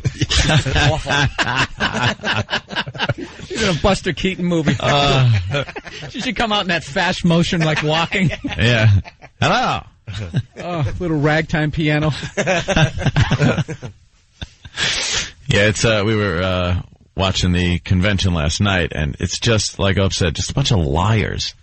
They have, Biden and Hillary just smack talking Obama during the primaries when they were all hating each other. Oh yeah, and Jimmy brought up a good point. He goes, "Don't these people realize there's tape that they taped them doing this? Oh yeah, to play it later." Biden is saying, they're like junkies. Yeah. Hey, can I stay at your place? And they're like, all right. And then you go to work and they sell you TV. I'll deal with that later when he comes home. As long as I got my smack now, No, but they all do that. Don't you remember George Bush Sr. when he's running against Reagan? He's like, voodoo economics. Voodoo economics. Yeah, and then like 2 months later, he's like, this guy's great. Yeah. That's good. I like that voodoo economics. Yeah, I meant voodoo in a good way. It's all just crap in the end. It really is just crap.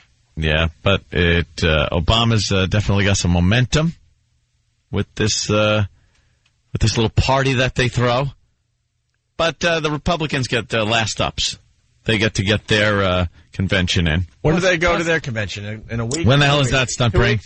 Oh, next week. Next week. McCain's announcing his vice president tomorrow, I think. Yes. And who do you think that's going to be? Stunt Brain, you did so well picking Obama's vice president, saying there's no way it's going to be Joe Biden. You couldn't have been more off. We said old white guy. You went with lesbian. A woman from the Midwest. Yeah, I went with Catherine Sebelius. I was wrong on that one. But there are 3 candidates we're down to. Mitt Romney, who would be the guy I would like to see in there with him. Mm-hmm. But Tom Ridge, the former governor of Pennsylvania, who would be key to combating the fight that Biden's going to give him in that critical state. Didn't Ridge have a little controversy over something? They all have a little bit of controversy, and he is pro-choice. So that's going to give to the pro-life. Well, that might get in the way of the core. But they're saying that could help out in the battleground states. And there was talk of Pawlenty, this Governor Pawlenty, who's a kind of a lukewarm guy. But sounds too Italian. No way. I think it's going to be Ridge.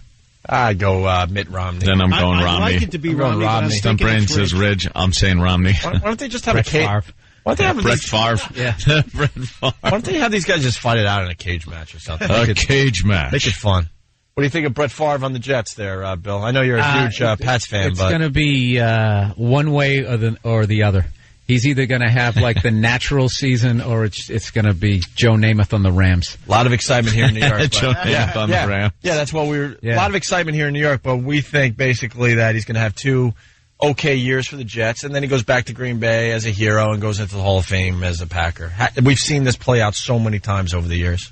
With other guys. He had that great last season, but the previous 3 were pretty rocky. They weren't that great, shaky. right? Yeah. He was throwing like 6. Well, what's up with Brady? He hasn't really practiced or anything. He's still nursing that ankle of his that they are trying to say isn't a problem. Dude, right? I can't even watch, I only watch the game, so I don't watch any of the pregame just because every sports show is turned into 2 guys screaming at each other. You know what I mean? And they always have opposite opinions, and it's always like so ridiculous. I can't watch it. It's just become, you know, I don't know. I think his ankle's a little swollen. How could you say that? This is a guy. He's got 3 rings. He's got too much to lose. They just start. It's like, really? You can bring up water polo. They're flipping out. The chlorine balance was off in the pool. How do you play with the pH like that? And they get their. I literally think they had PTI came on, and those guys had a natural friendship and a natural organic arguing. And then they were like, people like this. They're watching this. You go for it. Just fight. Yeah, everybody yell at each other.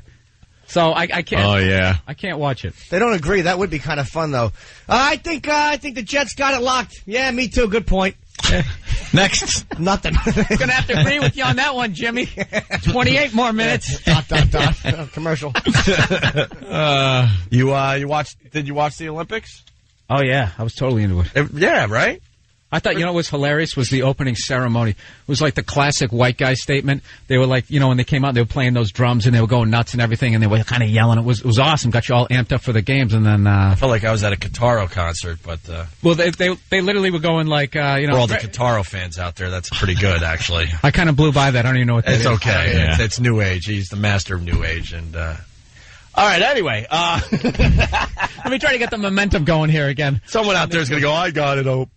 Yeah, but he literally goes like, because they're sitting there slamming the drums and yelling and stuff, and he literally goes, an amazing performance here for the opening of the games. And I got to admit, a little bit intimidating. I'm really like, that is just the classic, I'm in another country, I'm used to being around all white people, and now these guys are getting excited. The natives are getting restless. That's like that British, with the safari hat. Yeah. I really want to blame you for that one because you kind of stopped the momentum in the beginning, but I think that was... I'm sorry. I'm actually... even though you're kidding, I'm actually thinking about your point, and it's actually not a bad point. It's like every time you see video of non-whites with drums, the guy's is being cooked alive. So exactly, yeah, it's the Shaka Zulu moment. I do Shaka Zulu. I have to explain something else. There is a distraction going on. I blew it with the guitar, absolutely. I'll take full credit, but also the phones are ridiculous. They're all lit, going nuts, and the instant feedback is flying by at this point. You can't even read them because XM went down, so people are freaking the F out. Yeah, apparently. That's what I saw. So too. as I was trying to listen to you, then I'm seeing what the hell's going on. Are we still on the air anywhere? But I guess we are on the regular radio, but not on the satellite. So I do apologize to you. No, it's all right. You want to take a quick break? We'll regroup and we'll continue. Absolutely. Okay, Bill Burr's going to be at the Stress Factory in New Brunswick, New Jersey, Friday, Saturday, and Sunday. Sunday. You sell out those shows every time you come to town, so I'm thinking these people better get their tickets immediately. Yeah, it's a holiday weekend, too, especially these shows always go, because the Sunday night show, a lot of people think, maybe we can get tickets Sunday, but I've done the holiday shows. Sunday night is going to be a madhouse because Monday people are off. So it's 732-545, ha-ha. Right. Of course, you see the great Bill Burr. And also a new CD, Bill. Yeah, why do I do this? It's basically the audio for my special and all that. It's kind of funny. It came out before the special, which is weird. Oh, really? The audio, literally the audio of the special. Oh, that's weird. And you can get it on iTunes. You get it on iTunes and all that. But basically, the DVD CD package is coming out on September 16th. And very cool of Bill, right on the back cover, he thanks the Opie and Anthony show. Thank you. That's a stand-up guy right there. Nice. More with Bill Burr in just a bit. Opie and Anthony.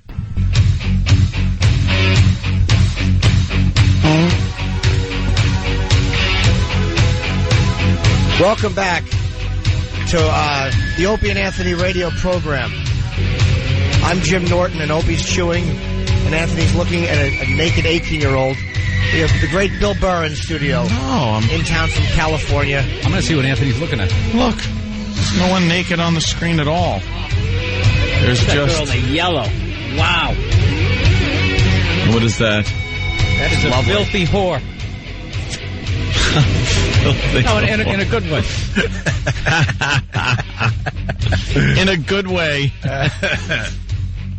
My ass feels really good because I'm doing the elliptical machine. I actually like touching my own ass now. Do you? Yeah, I like cupping it. It's got like a plumpness to it never had. Stop being a braggart. I'm getting some physical therapy, and they had to point out that I have an atrophied butt, Bill Burr. Atrophied? What? Yeah, you've missed a lot. Yeah. How did your ass become atrophied? I'm sitting here doing radio every day? I went in because I have a bad shoulder. I got a torn tendon. So I'm going the physical therapy route, and they're beating the crap out of me. And then they decide they were comfortable enough with me to tell me what else is wrong with my body. Like I was a sorority girl, and they had laser pointers. Like, this is not what I signed up for. But I learned I got an atrophied butt that they're working on. Is it reversible? Yeah, it is. Just one cheek, though, right? Yeah, one cheek.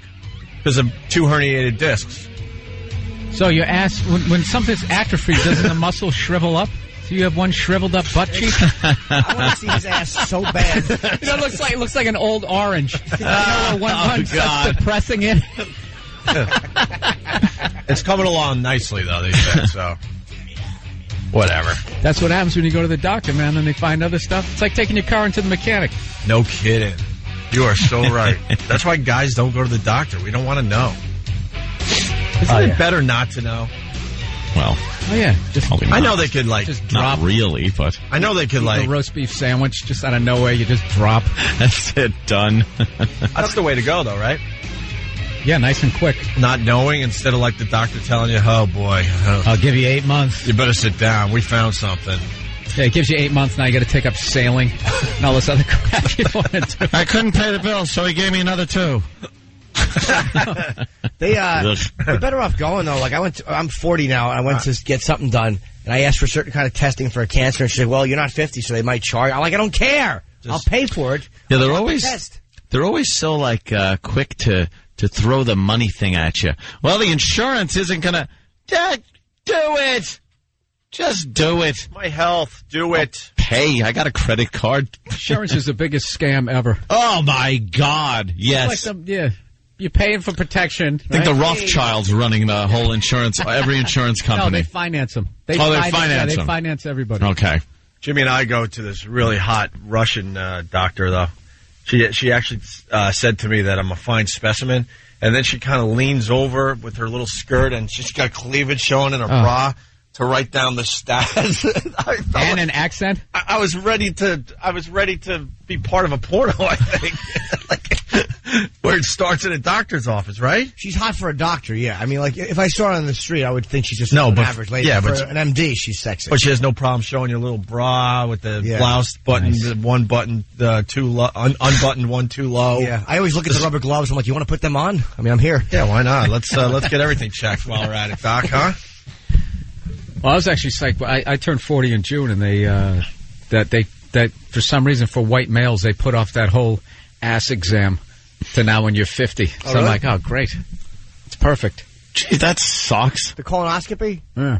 No, wait. Are you talking the pipe or just the? I don't know. The quick prostate. In my head, I was like, I don't have to have anything examined. The prostate check? Have you had? Have you had the prostate check? Nope. Oh boy. See, I went in. I ate plenty of fruit. And how to do that? Got to get the prostate check. I went for a checkup. I'm like, I don't know. No. I went in for strep throat, and I got the. Yeah, well. Well, I went to our doctor, and I got my prostate because I tinkle a lot. So I'm like, there's got to be something wrong with my bladder or my prostate. There's something wrong, and I had them both sonogrammed. And sonogram? Yeah, it's like where they make you drink a lot of water, and it's like a 20-minute procedure where she just like she videos all the inside of it, and they press down on you, and you have to go to the bathroom. It's awful, but she's like, yeah, it's normal size, no lumps on it. Fun Are story. you a hypochondriac? But you like? I'm not that bad. No. I think you just like that whole environment. It reminds me of one of those jerk shops. It's kind of legal. You go in there. There's, like you said, there's the gloves. Yeah, there's that smell of alcohol in there. If Jimmy had kids, he'd be one of those that have that Munchausen syndrome by proxy or something, where you keep your kids sick just to be in the hospital. What is that called? It's like Munchausen syndrome by proxy, and it's when it's usually a mother, like 99% of the times. It's rarely ever the father. The mother keeps their child sick to get attention for themselves. So they build up a relationship with the doctors, the nurses. They love the sympathy that they get, so they keep their child sick by giving them either poison in their food. Yeah. But I thought they kill them, don't they? That happens eventually. You know, a kid can only be that sick so long before they die. But it's such a selfish. Oh my God! It's such a selfish thing, and they gave it some name. I don't know why it's Munchausen syndrome. Tastes like almonds. Yeah.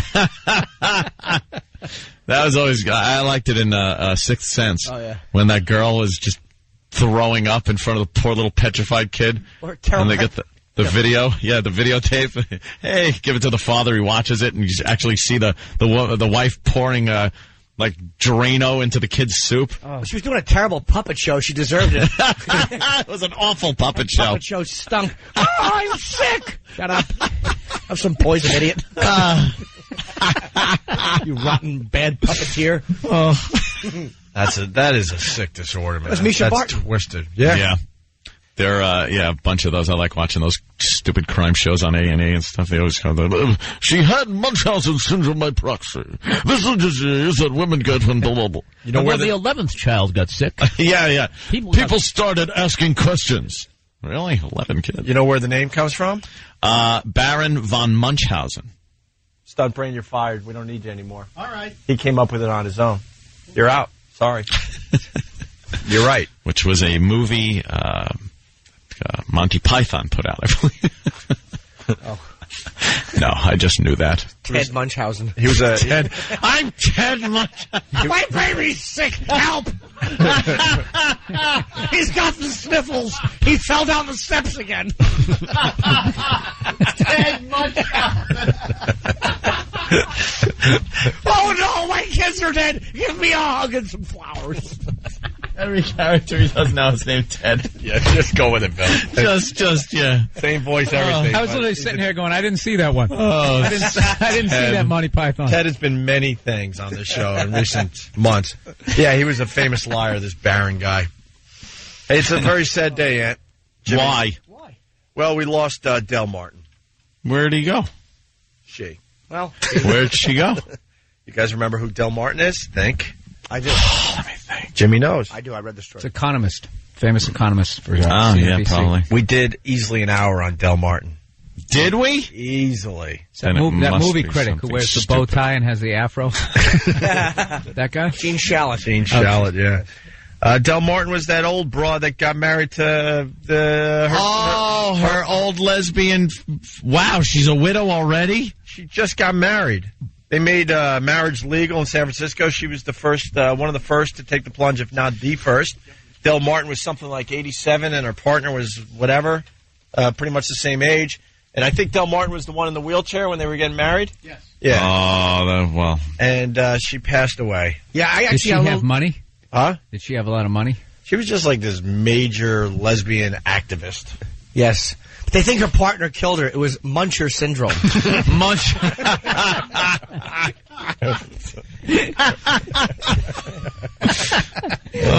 I actually got a little choked up reading the story. It was sad. It was sad. Yeah, it was awful. Why? Stop. We love Del Martin. Ah.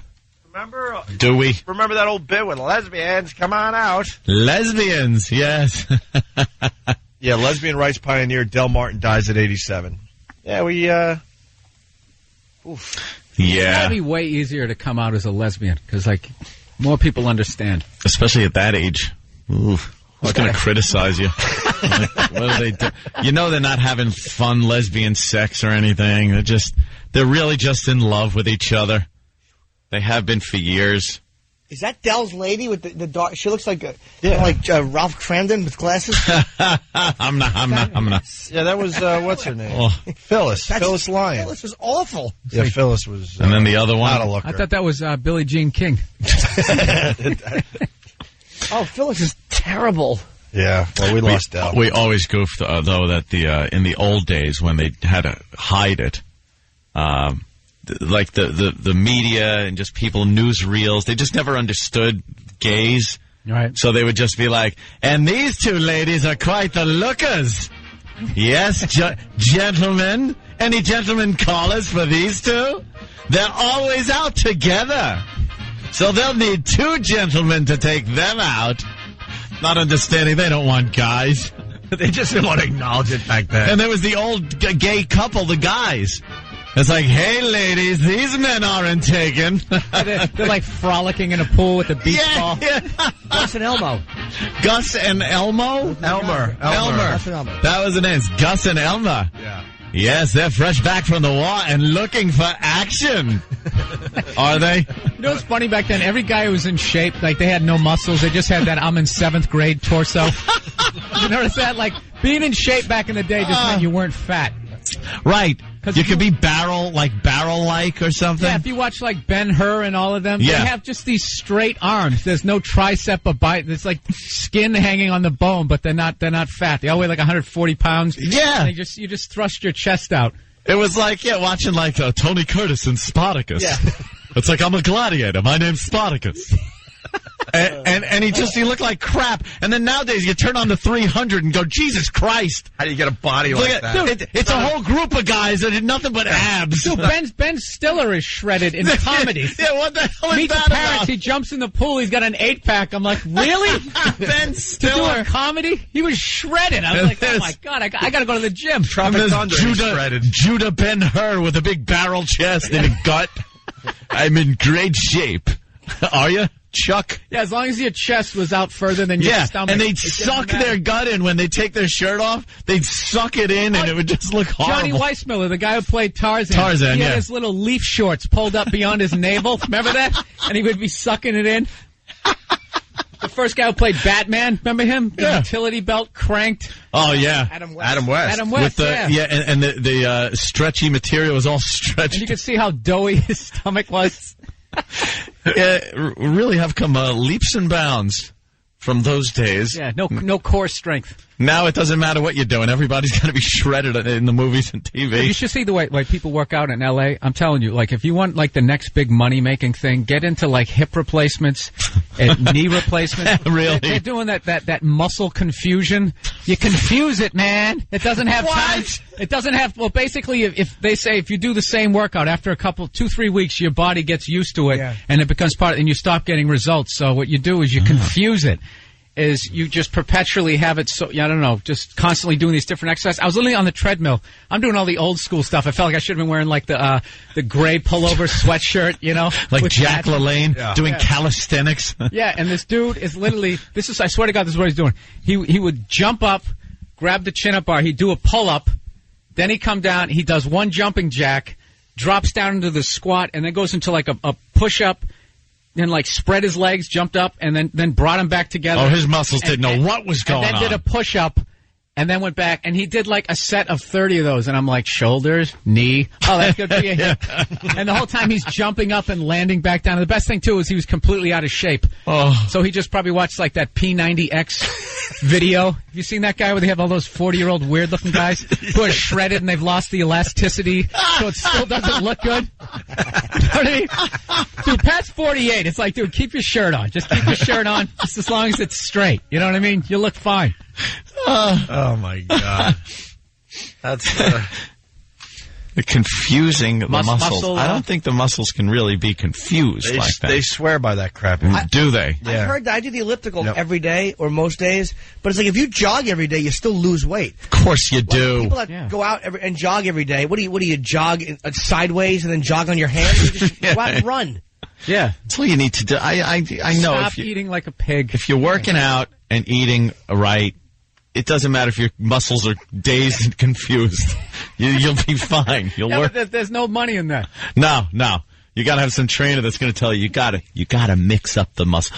First of all, don't let your muscles hear this. Yeah. We're going to confuse them. What? After the workout, you have a homosexual encounter, you confuse your ass muscles. What's happening? Confuse your family. Exactly. Your throat is nervous. He's never done this to me before. It tastes funny. We got a pretty fun story worth playing today. Bill Burr, by the way, Stress Factory, New Brunswick, New Jersey, Friday, Saturday, and Sunday. Yep. I want to go, Bill, but I'm going away this weekend. Yeah, you've come out to plenty of my shows. I know. It's actually a quick ride from the city, too. You hop on the New Jersey Transit. If you're in Manhattan or whatever, you can still go down. It's a very easy ride to Albany Street in New Brunswick.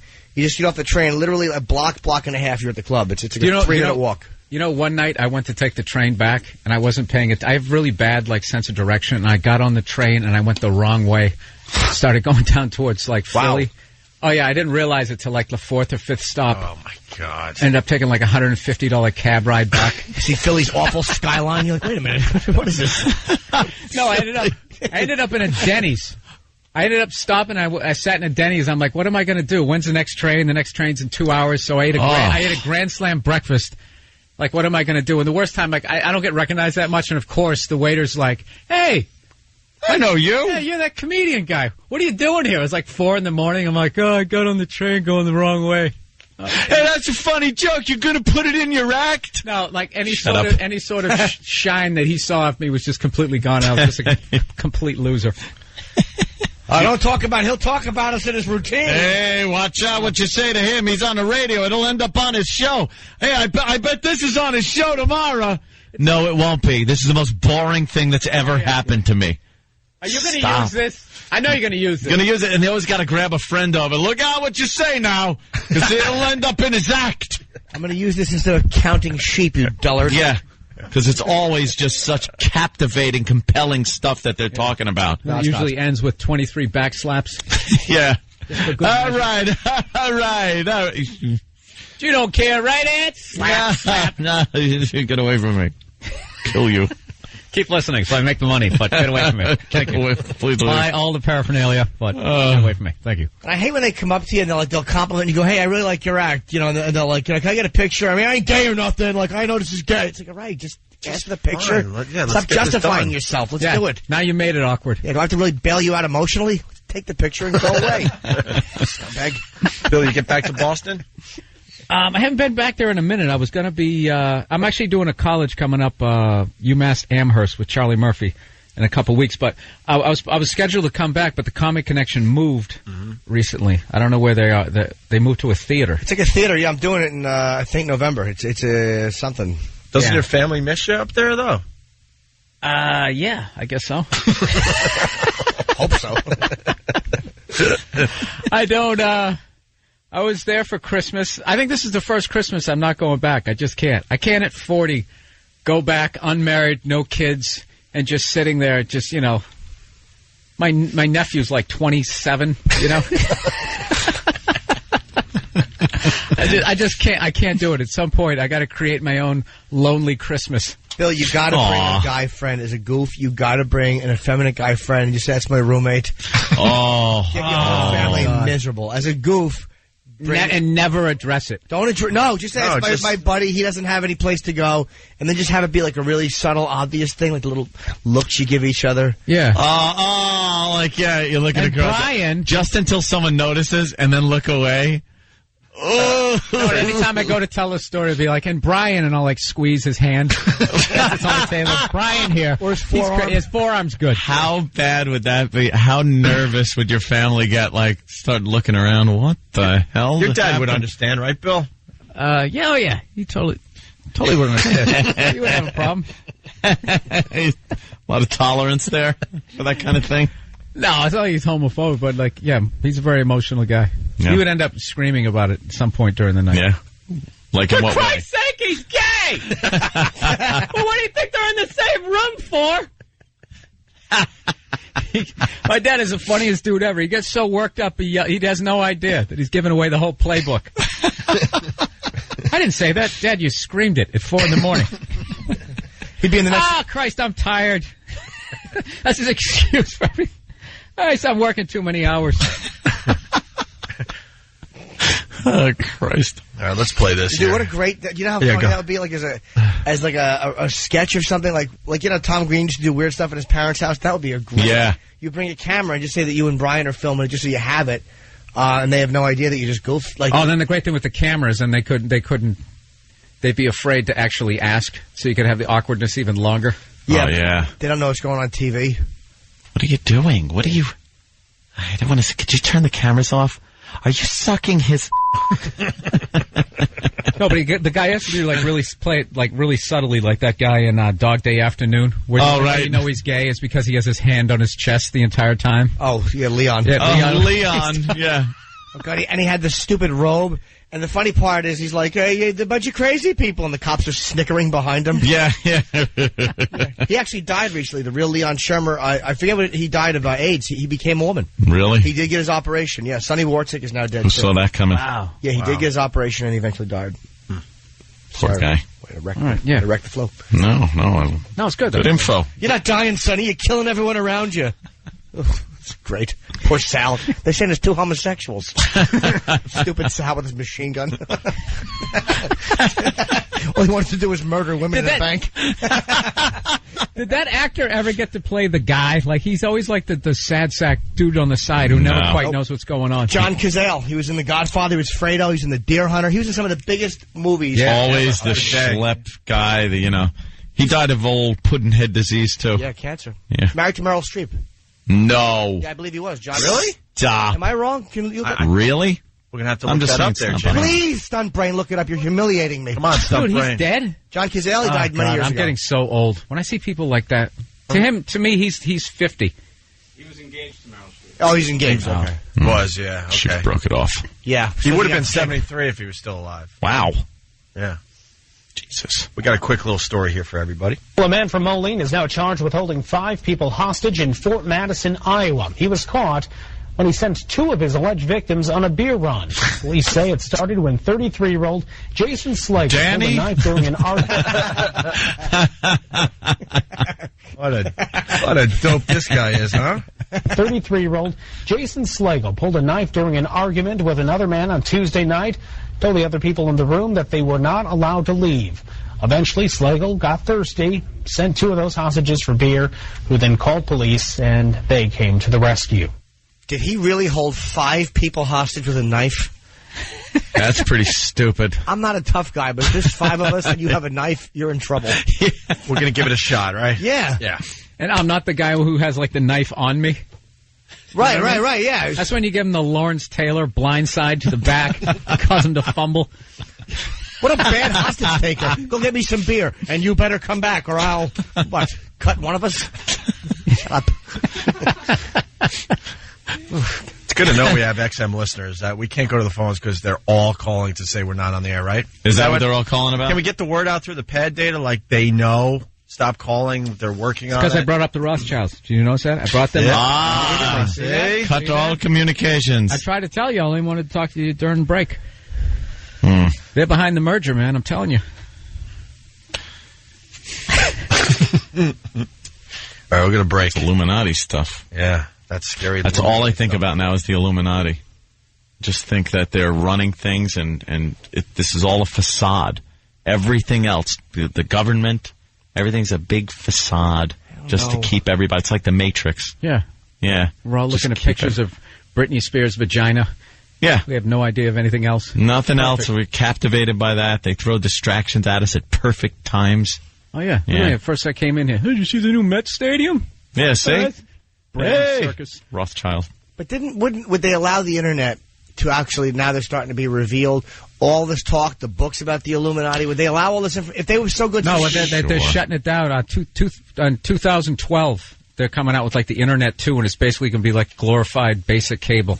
And you're going to have to, seriously, you're going to have to pay for extra, I don't know, websites. They'll be like, how is that going to work? Is this chapters? true? Yeah. It's being talked about, yeah. Oh, No, it isn't being talked about. It's actually a law. It's going to be I happening. think that's how the hell can that happen? Yeah, they put if you get a new passport, there's a little microchip in it. Now, Really? yeah, they're gonna basically they're starting with dogs. They're putting it in dogs. Yeah. And they're going to be like, So yeah, unattractive women have a passport. Yeah, exactly. microchip. No, they're going to start with the dogs. You know, what if Fido gets lost? They'll have a couple of those stories on TV, and then they were able to find him, and the dog was okay, and everybody excited.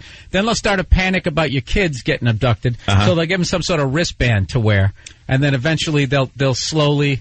It's already. There's a commercial. No, it's already in their shoes. You see the commercial on television? Yeah, you can put where the mother is in a park and she starts to panic. And she's like saying her kid's name, Kevin, or something. And she pulls this thing out of her purse that's going beep, beep, like in Aliens when they're looking for the aliens and it's beeping. And she sees a little dot and she follows it. And there's her son, because he's got some kind of chip on him. She can find it. And then it was for Duracell batteries because, you know, she only depends on Duracell to find her they're kid. slowly, gradually getting. It's like cloning. They're not just going to clone a guy. Hey, we got another Dick Cheney. This one's got a good heart, huh? It's going to freak everybody out. They start small. They start with like a goat or a squirrel. Oh, it's adorable. And they'll gradually work their way up. So eventually, probably by the end of my lifetime, it'll be mandatory. Every baby that is owned right between their eyes, they're going to have this big chip. And all your information is going to be on it. And that way, then they got you. If you mess with the deal, they just turn your chip off. Wow. You hear about Andy? They turned his chip off. Turned his chip off. Yeah, then you're out in the street. Wow. In your bathrobe with all your pistols. Chipless. And that's why you're fishing and learning how to hunt. That's how I'm doing that, yeah. They're not going to get you. Not getting me. Yep. I caught a striped bass. I know what I'm doing. What's this charge for internet thing? That bugs me. I won't like that at all. Who's going to do it? Well, the thing, what I love about all this stuff is we don't get to vote on any of it. We don't get to vote on any of it. No, they just come up with these laws. Oh, yeah, by the way, who's complaining about the internet right now? I'm not. I love it. No, it's great. I like having everything available. Well, you can kiss that goodbye in a couple of years, sir. They can't tax it. They're not making any money off it. They lose these scumbags. They're losing money on the phone bill or all these other ways that people are communicating because of emails. They're losing postage because people are not just mailing letters anymore. No, but the big thing is you lose control of people. Like, you have to be able to control the information that they see. That way, the lie matches up with the information, and you're able to continue on. But if people can kind of bounce around, then you get all these other guys, like InfoWar guys, like them saying all that stuff, like, hey, here's another side of the argument. So what they'll gradually funnel it in. Too much information is being made available to people, which informs them, and an informed people is dangerous to any government. There's some old white guy sitting in a castle right now. There's too much information, I think. Let out over there with you. Let's crush it. Grandfather Rothschild. Just swimming in gold. I think, what do you do with all that money? I think they just roll around like those coins, putting it under their armpits. Oh, it's cold. Yeah. He's actually Sir Theodore Rothschild. People are talking about us. Let's lock up the internet. Theodore.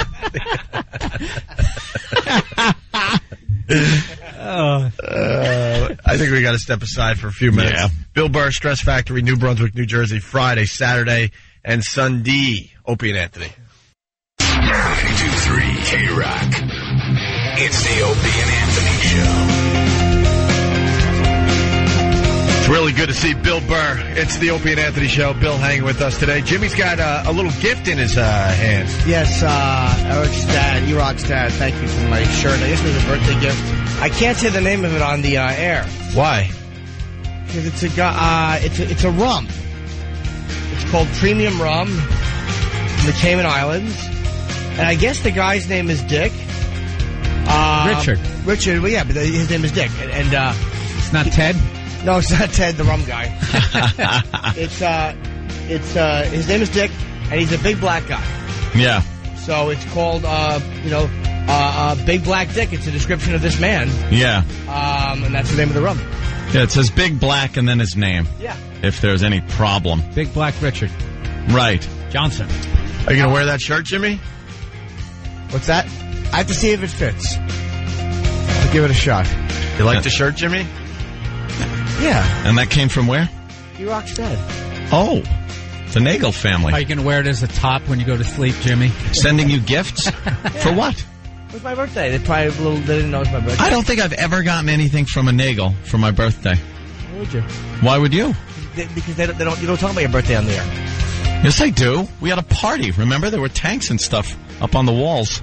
Were there? And army helmets. Were there? Yeah. Are you sure? You had a G.I. Joe theme party? Yeah, it was like an army party. Yeah. And you can hear us, by the way. Also, AOL Radio is such a great, smart thing. AOL. Well, we are back up, so you can hear us also on AOL, like on your iPhone. You can actually get an application and listen to the entire radio show on your iPhone anywhere in the country. It's amazing. It's so easy. Amazing. You might want to write that down. I love the iPhone and the apps that they have on there. Clinton. I love the iPhone and all of its apps. I have eye cankles. It's wonderful. It's enough. See, I could do this. I could just pop that on, and then I wait a little bit till it buffers. It's a rum. Wow. That's the iPhone. This is that fast. I'm listening. The guy's name is Dick. See, I'm listening to the show on that, and I can also go to my favorites. And what do I have marked? I got KROQ in L.A. I got BCN. I got 1010 Wins in my favorites. And then there's plenty of other stations I could go to.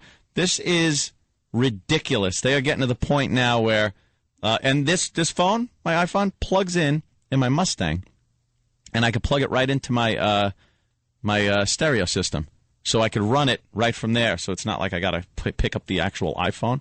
I just leave it there. I can listen to stations all over the country. Should let people know, too, the quality's much better than Oh, yeah, no, you were listening through the iPhone speaker at full volume, so please, it sounds perfect. Yeah, it sounds perfect through you with your headphones. technology. But Oh, what do you do? My cell phone. Oh, look at that. This is Why does it have an antenna? They got rid of that 5 years ago, there, Bill. Wow. The big antenna thing. They You got know, rid of I that have the finally. keypad too, where if I want to hit like the letter Y, I got to press it like 19 times. Jesus!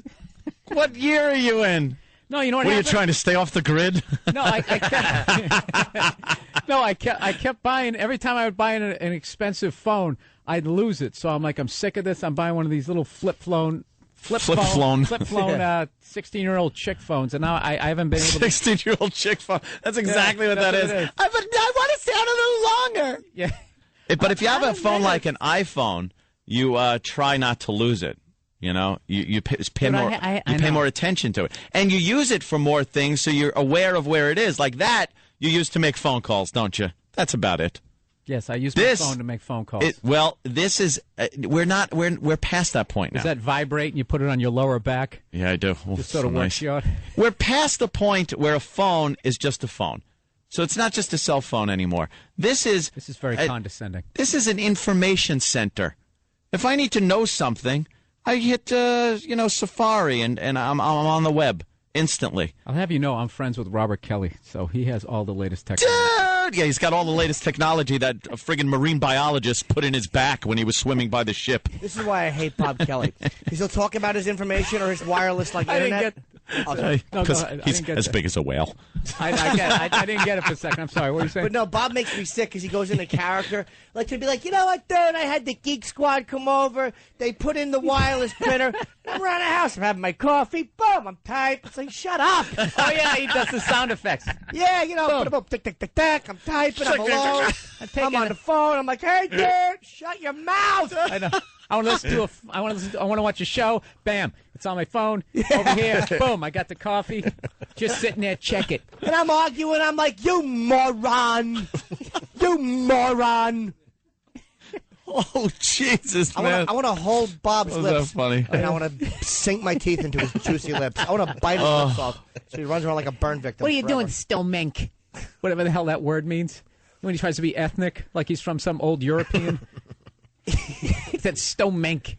Dude, you're being schmarmy. Schmarmy. There's no H in smarmy, you dunch. Bob was here so I could slap him. He's probably listening. Call in, When Bob. I was riding up in the elevator, Roland was talking about somebody. Talking about some girl who looks really old, but you can't really tell. That's right, she looks young. He was trying to say that her boyfriend was ancient, but it sounded like he was saying Asian. Oh, really? He's like ancient, but you couldn't hear him in the elevator, so he's literally looking at the guy. He goes, yeah, and her boyfriend was Asian. It's like he had a problem with it. So everyone in the elevator is thinking that he's like trashing like Chinese people or something. And I go, dude, were you saying ancient or Asian? He's like, ancient. I say ancient. He can't say ancient. You can't. He says He's ancient. right there. We should bring him in. Thank you, Jimmy. Thank you for summing up that awful story I just Roland, told. no, it's not awful because Roland notoriously has terrible diction. He's Mexican and he says Mexican. He's terrible. Mexican. Come here, Roland. Don't be so shy. He's He's such a shy sweet, shy today. boy. Meet the Mexican. Greet the Mexican. Yeah, she came walking in and we were like, nice to see you. Who's Roland? who's the Asian guy? What were you saying? Ancient. What is it? Ancient? Say the ancient Mexican. Agent? Ancient Mexican. The what? Ancient Mexican? Secret ancient man. He has the diction of like the operator when you call and they try to say words you're not supposed to say. The ancient Mexican. The ancient Mexican. Mexican. Ancient Mexican. Ancient Mexican. But he knows how to book a guest for the show. You got to give it to him on that. And he one. does know how to dole out some crap. When he's backed into a corner, he's a jackal. Yeah, don't push him too far, man. Yeah, he seems I never innocent saw that enough. side. Holy Oh, Jesus, you don't want to see that side. dude! He is ruthless, And I mean ruthless. Like, he will blurt stuff out that will just make grown men cry. What does he attack? Their Anything project that failed the most? No, they're dead dogs, things like that. Anything. Anything he finds a little sensitive spot, he knows how to dig in. He'll curse at you, use the worst language, call you mother things. He's ruthless. Whatever it takes. And he doesn't look like that at all. That's what surprised us so much. Yeah. He's got that smile where you see all his teeth. He just yeah. Like when you were a kid and you drew a smiley face. Roland? Yeah, just if I get pissed off, I go from 0 to 1,000. You go for the... and that's how he laughs. When he gets tickled. I thought he was trying to do an evil laugh. And then I go right for the jugular. The worst was when he went off on Poe. Oh, that was beautiful. Holy... Oh, you got some of that? Oh, please. I'd love to hear that. Tickle Roland, but, it's a real laugh, too. It's a genuine laugh, but it's a soft tickle. He's a soft boy, so you just tickle softly and he'll giggle. But Poe, the moron. Exactly. He tickled Roland like too hard. Oh yeah, he doesn't let anything go. You're enjoying this. He was hurting him. He grabbed him like that bad guy grabbed Indiana Jones' chest in the Temple of Doom. He tried to tickle him like by ripping his heart out. Roland had a good one. What did Roland say? Poe grabbed me like he grabs his dates. Oh, Jesus. He doesn't let anything go either. We should add to this discussion. Give Roland headphones. This guy holds a grudge. You got that audio there? We're making sure it's clean. He's tickling him like that white dude in the end of Last Kings of Scotland. He's got him hung from his ceiling. God, that was brutal, man. Yeah. That's a good movie. Can't play it? It was pretty good. Oh, okay. We can play it. Oh, goody. Listen to this. This is what he did to Master Poe because Master Poe was just trying to tickle him, and he tickled him a little too hard. Roland has two emotions. To touch him the same way his How's your brother dog? did. Is it still dead? This is the best transformation I have ever seen. Oh, my God. Guy should be in a movie. My condolences. Here, boy. That was my favorite part. Here, boy. He goes, how's your dog? Still dead? It's like, whoa, because the guy's dog just, recently had died. Master Poe really loved his dog. Oh, I know. I know people love their pets, but Master Poe takes it to a whole It's like, nother how's your level. dog? And then he goes, here, boy. Yeah. Of course, Can you imagine the karate film scene that went through Poe's head? Oh, forget about it. Just a spinning back kick to your head. Sure. That's what it was. That would be too quick. See, and he doesn't let it go. No. You not like Poe? No, I don't like. I do like Poe, but just when I flash back, I don't like him. And I flash back. What, to Vietnam? What do you... Have my flashbacks. Yeah, he has tickling flashbacks.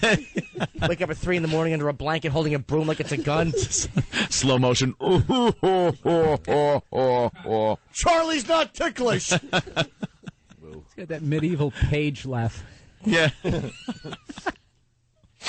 Hey, Bill's got a new CD out.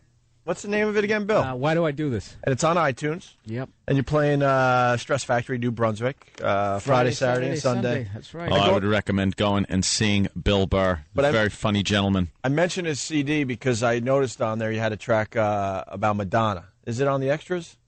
Yeah. We've been talking about her lately on the show. What's your problem with Madonna? Well, this isn't the joke, but lately my problem is it's like, there gets to a point no matter how good in shape you are, you're still 50. It's like, we get it. You have a vagina. Okay? How many different ways can you frame it? I get it. You shave. You know what I mean? Frame it. I got it. Just put it away. It's gross at this point. She's got zero body fat. She's just into, you could tell she just works out all the time for some reason. You know when a girl gets fake breasts and they have that really bad blue vein that's on the side? Like right. Her whole body looks like that. Yeah. She looks like one big fake titty. And it's and a lot of ligaments are showing in her. Like you could see every joint. She just got ligaments showing through because she's got no body fat. She's phenomenally unbelievable shape, but but like a thoroughbred's in shape, It's like she looks like the dog, a boxer. You ever seen the boxer's legs? She has she has pit bull legs. I liked her back in the old days when she had a little softer, little right? softness to her, little chub, just a slight chub. Shooting star. Blonde ambition, right up till then. Yeah. Before she got those cone breasts, before she went with the cones on her breast thing. I don't mind the in shape thing. Like I don't mind they get set like what we were saying earlier with guys. It's like once you get past a certain age, put a shirt on. Yeah. You look be in shape with the shirt on. You're in great shape for your age, but it doesn't. Mm-hmm. Danny wants to see a naked 50-year-old. Danny opened a picture of her a minute ago. She looked like the machinist. She just looks like machinist. She's terrible. It really. I don't mind some ligaments, but she really looks bad. It almost looks like she has bicep implants or something, or shoulder implants. How do you get your shoulders like that? Yeah, you know what it is? Yeah, you private chef. Like, look at her biceps, though. They're hanging over her elbow. Yeah, in shape. That one is nah. That's shredded Ethiopian. That's the look she's going for. Her name should be like Doc Pole. Yeah, I knew that. Holy Jesus! Wow. Yeah. So cold in the day. I'm very rarely embarrassed after a joke is so bad. That was really bad. I knew what I was trying to say. Yeah. Something funny? I know. That really was dead center tree, no airbag. Sneaker laying in the road. Not a hint of a skid mark. No. That was a monumental bomb. Car overturned with the wheel still spinning. Oh, the engine's still on. Dead center tree, you're right. No airbag, no brake marks. No seatbelt. No seatbelt. Just a bottle of whiskey, and I'm gunning it. Oh, my God. Suicide by joke. That was terrible. We got to wrap up this side, but Barack does his big speech tonight, Bill. Tonight? Yeah, and he's going to look like he's coming down from the mountain, right? Why is that? What that set is? It's a set. He's got a set. It's this columns and. Well, they went to Greece and they got some ruins. It looks like. Yeah, they brought some ruins back. They brought some ruins to Denver for. It does look Barack's like big speech tonight. It's a little pompous, if you ask me, to come out looking like Apollo. It's not a good look. No. It doesn't. He should have like those. What are those leaf things like Mercury? Yeah. Like right around his head, some grape leaves or whatever the hell it is, and wearing sandals. Where do you think McCain's going to come out? Oof. Come out of a bamboo cage that's underwater. Just comes out a knife. Rats, Margot. Comes out a knife in his teeth. If I can survive that, I can survive the presidency. I think he should just come out of a mud wall behind. Like everyone thinks he's not there. He opens his eyes. They're like, "What is that?" And it's John McCain walking out of a mud wall. I didn't even see him. What they're saying? It's the White House. Yeah. What? You look at this. It's a little presumptuous. Oh, they're trying to make it look like the White House. Are they? It looks like a ruin. Yeah. It looks like Greek ruins. It looks like he's trying to. This is the common man. He's coming out of the Parthenon. I mean, stop it. Is there anything funnier than watching all those politicians calling each other privileged? And this person he's an elitist. Yeah. It's like, really, Hillary Bilderberg group? That isn't a little elitist? Elitist. Yeah, she's like one of the biggest elitists on the face of the earth. Who's ever seen Hillary on a commercial flight to L.A.? She ever been sitting in first class? No. Hey, there she is walking through the airport, toting her bag behind her. Yeah. Rolling her luggage. Stop. Like the working man. Right. The working man. I like that how when Barack announced Biden as his vice president, how they came out on stage with their jackets off and their sleeves were rolled up, like they're ready to get to work. Ready to go to work. What kind of work are you going? Yeah, what kind of dirty work are they doing? Yeah. All right, let's dig some trenches. We're going to do some plumbing today. There's no work that they're doing that they need to roll their shirt sleeves up. Except for taking all the art off the walls of the White House and hanging up the posters from Good Times. A bunch of, you're saying there's going to be JJ art on the walls? Those weird paintings that JJ did? Oh, I love those ones. The guy dunking the ball and his arms like 3 miles long. Yeah, good stuff.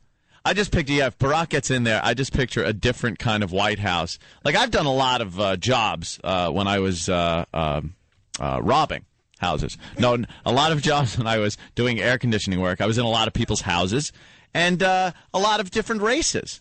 And I've noticed different things that are in common. And a lot of African-American families have African art in the house. That's what I've noticed. And I could just see a lot of African art on the walls of the White House, probably for the first time. Not probably, definitely, for the first time ever. Taking down some of the old paintings of maybe war Taft. Mask, one of those war masks. Put up a lot of masks, things like that. Bill, he's very scared of the possibility of Barack being the president. I'm not scared. Yeah, you're scared. There's a whole another wall of white people behind that. That's just It's just a front. Yeah, the president and all that. That's just the Illuminati's Caroline in the City. That's like this sitcom. They just write the whole thing. See, they just come out and they rehearse. They do their blocking on Thursday, and on Friday they go out and they give the speech. They do a table read, and then they. we need rewrites. That's your one-man show, man. That's great. Bill Burr, I'm paranoid. I would love that. It is good. That is very funny, man. What scares me the most is his vulnerability and what anything that happens to him might cause. Because, God forbid, something does happen, like has happened to presidents in the past, that were for a lot of change, very different, rocking the boat kind of a thing. That doesn't usually bode well for a president. Because there are people out there with... Are you subtly trying to goad somebody into doing something? Would I ever do that? I'm just commenting on the fact that there are some psychopaths Can I ask out you there. a question? What radical thing are any of them? None of them are talking about getting out of Iraq. None of them are talking... They're just doing the usual. We're going to get health care. Well, let me tell you something. Everybody's going to have donuts. The middle of the country really doesn't need much more of a reason than skin color to think that that's radical. Middle of the country, upstate New York. Well, that's what I The mean. second you get out of a that city, too. Yeah, the second you leave a city, it's very easy to scare the hell out of people. Well, we're going to have to take care of this here. But because of that, and looking at what happens when police beat a black man or something happens, he dies in custody, and could you imagine something like that happening to the President of the United States, the first black president? He'll be fine. I think there will be unrest, I say. Unrest is how I put it. This is what you're hoping for. Why would I hope for that? Because you have issues. I don't have issues. You do have issues. You have a gun collection. I don't have issues. I just bought another one the other day. It's still at the store. What is it? It's a SIG 223. Oh, I thought you were going to tell the same It's a story rifle. you did a while ago. Oh, no, it's brand new. Remember that you already said you bought a new I bought pistol. a Colt, but pistol. now you got another. No, now I bought another rifle. Rifle. Okay. It's, What video SIG. game was this one from? This one wasn't from one. I was in the gun store, and I looked at it and was just like, He wow. rented Hellboy. I got to take that. No, I got to get that. He buys his guns. SIGs are great according to the guns. video games he's playing. I have done that, where I played a video game, and one of the guns are really cool, so I go to the gun store and buy a real one. Do you have the Scarface grenade launcher one? No, I have one that kind of looks like it. But grenade launchers are frowned upon by, the law enforcement. Yeah, law enforcement. I'm hunting with a grenade launcher. Hey, why can't I hunt with a grenade launcher? So what gun was this again that you bought? It's a SIG, 223. Yeah, it looks a lot like that. That's the one. It's got the same optic. It's that's the guy. That's the Breaking rifle. into your house, the Cali cartel. That is an attractive weapon. I tell you that. Do you, my have, do you have friend. like a desk and like a big leather chair with like your initials in the back of it? A.H. Let me tell you, I just had my desk delivered, and it matches the rest of the woodwork, and it's giant, it's wood, and it's got leather on the top. When did the two big ivory tusks? Yes, I need ivory tusks, and then I want in bones my initials above my head. What are you going to do with this gun? What am I going to do with that gun? What are you going to do Take with to the range and blast rounds off into targets But the that range, look like various the things. range thing's going to get old and boring. You know that. Well, you then, think then what are you going to do with this? You got to these go to the guns? range. What's the option? He's going to hunt the ultimate prey. The ultimate prey. I am stocking up. Yes, I am. I am stockpiling because I do believe our Second Amendment rights are going to be infringed upon further when the Democrats get into office. And you will see gun laws, these stupid assault weapon bans and things like this that are semantics are going to be put in place. There's going to be more limitations put on people's right to get pistols. Oh, it's and perfect. I will not stand for it. Isn't So it great how they're chopping down that tree? The Republicans do the left side, the other guys do the right.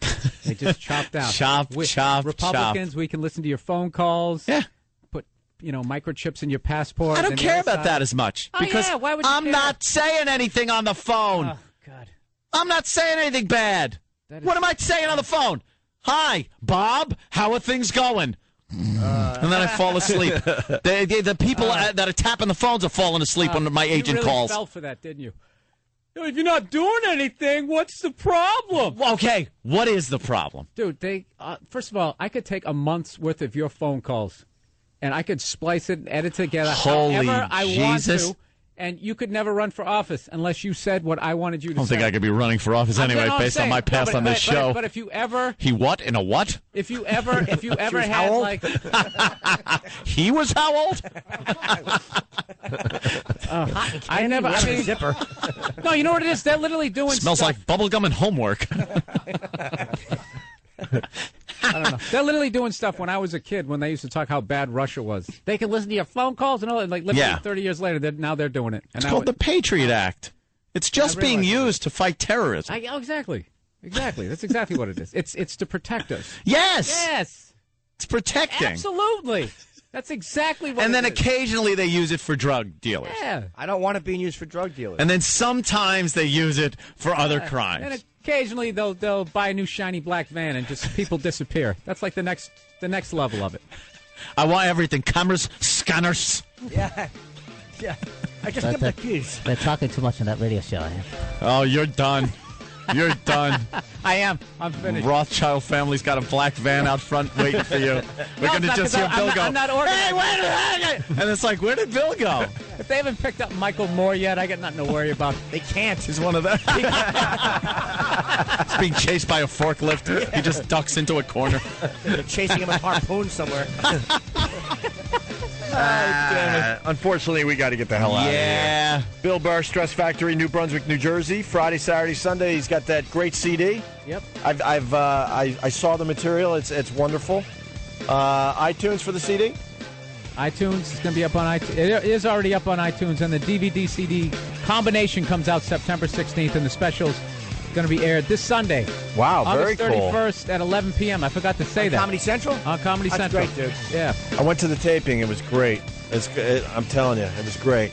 And what about the website there, Bill? BillBurr.com? BillBurr.com. I just redid it. Okay. I got a whole new bunch of pictures and blogs. I'm whoring myself out. It's all right, Bill. Nice. Good. Finally. You're finally joining everybody and selling out. That's right. Showing a little leg standing on the side of the road. Hey, sailor. I love the fact that I can listen to this radio show on my phone. Yeah. I cannot get over that. That's very important to know. Just another way to listen to the Opie and Anthony show. All right, we're out of here. Have a nice weekend. All right. Bye. Bye. Well, shit, if I get that. Right. Then I have to. The Opie and Anthony Show. XM 202.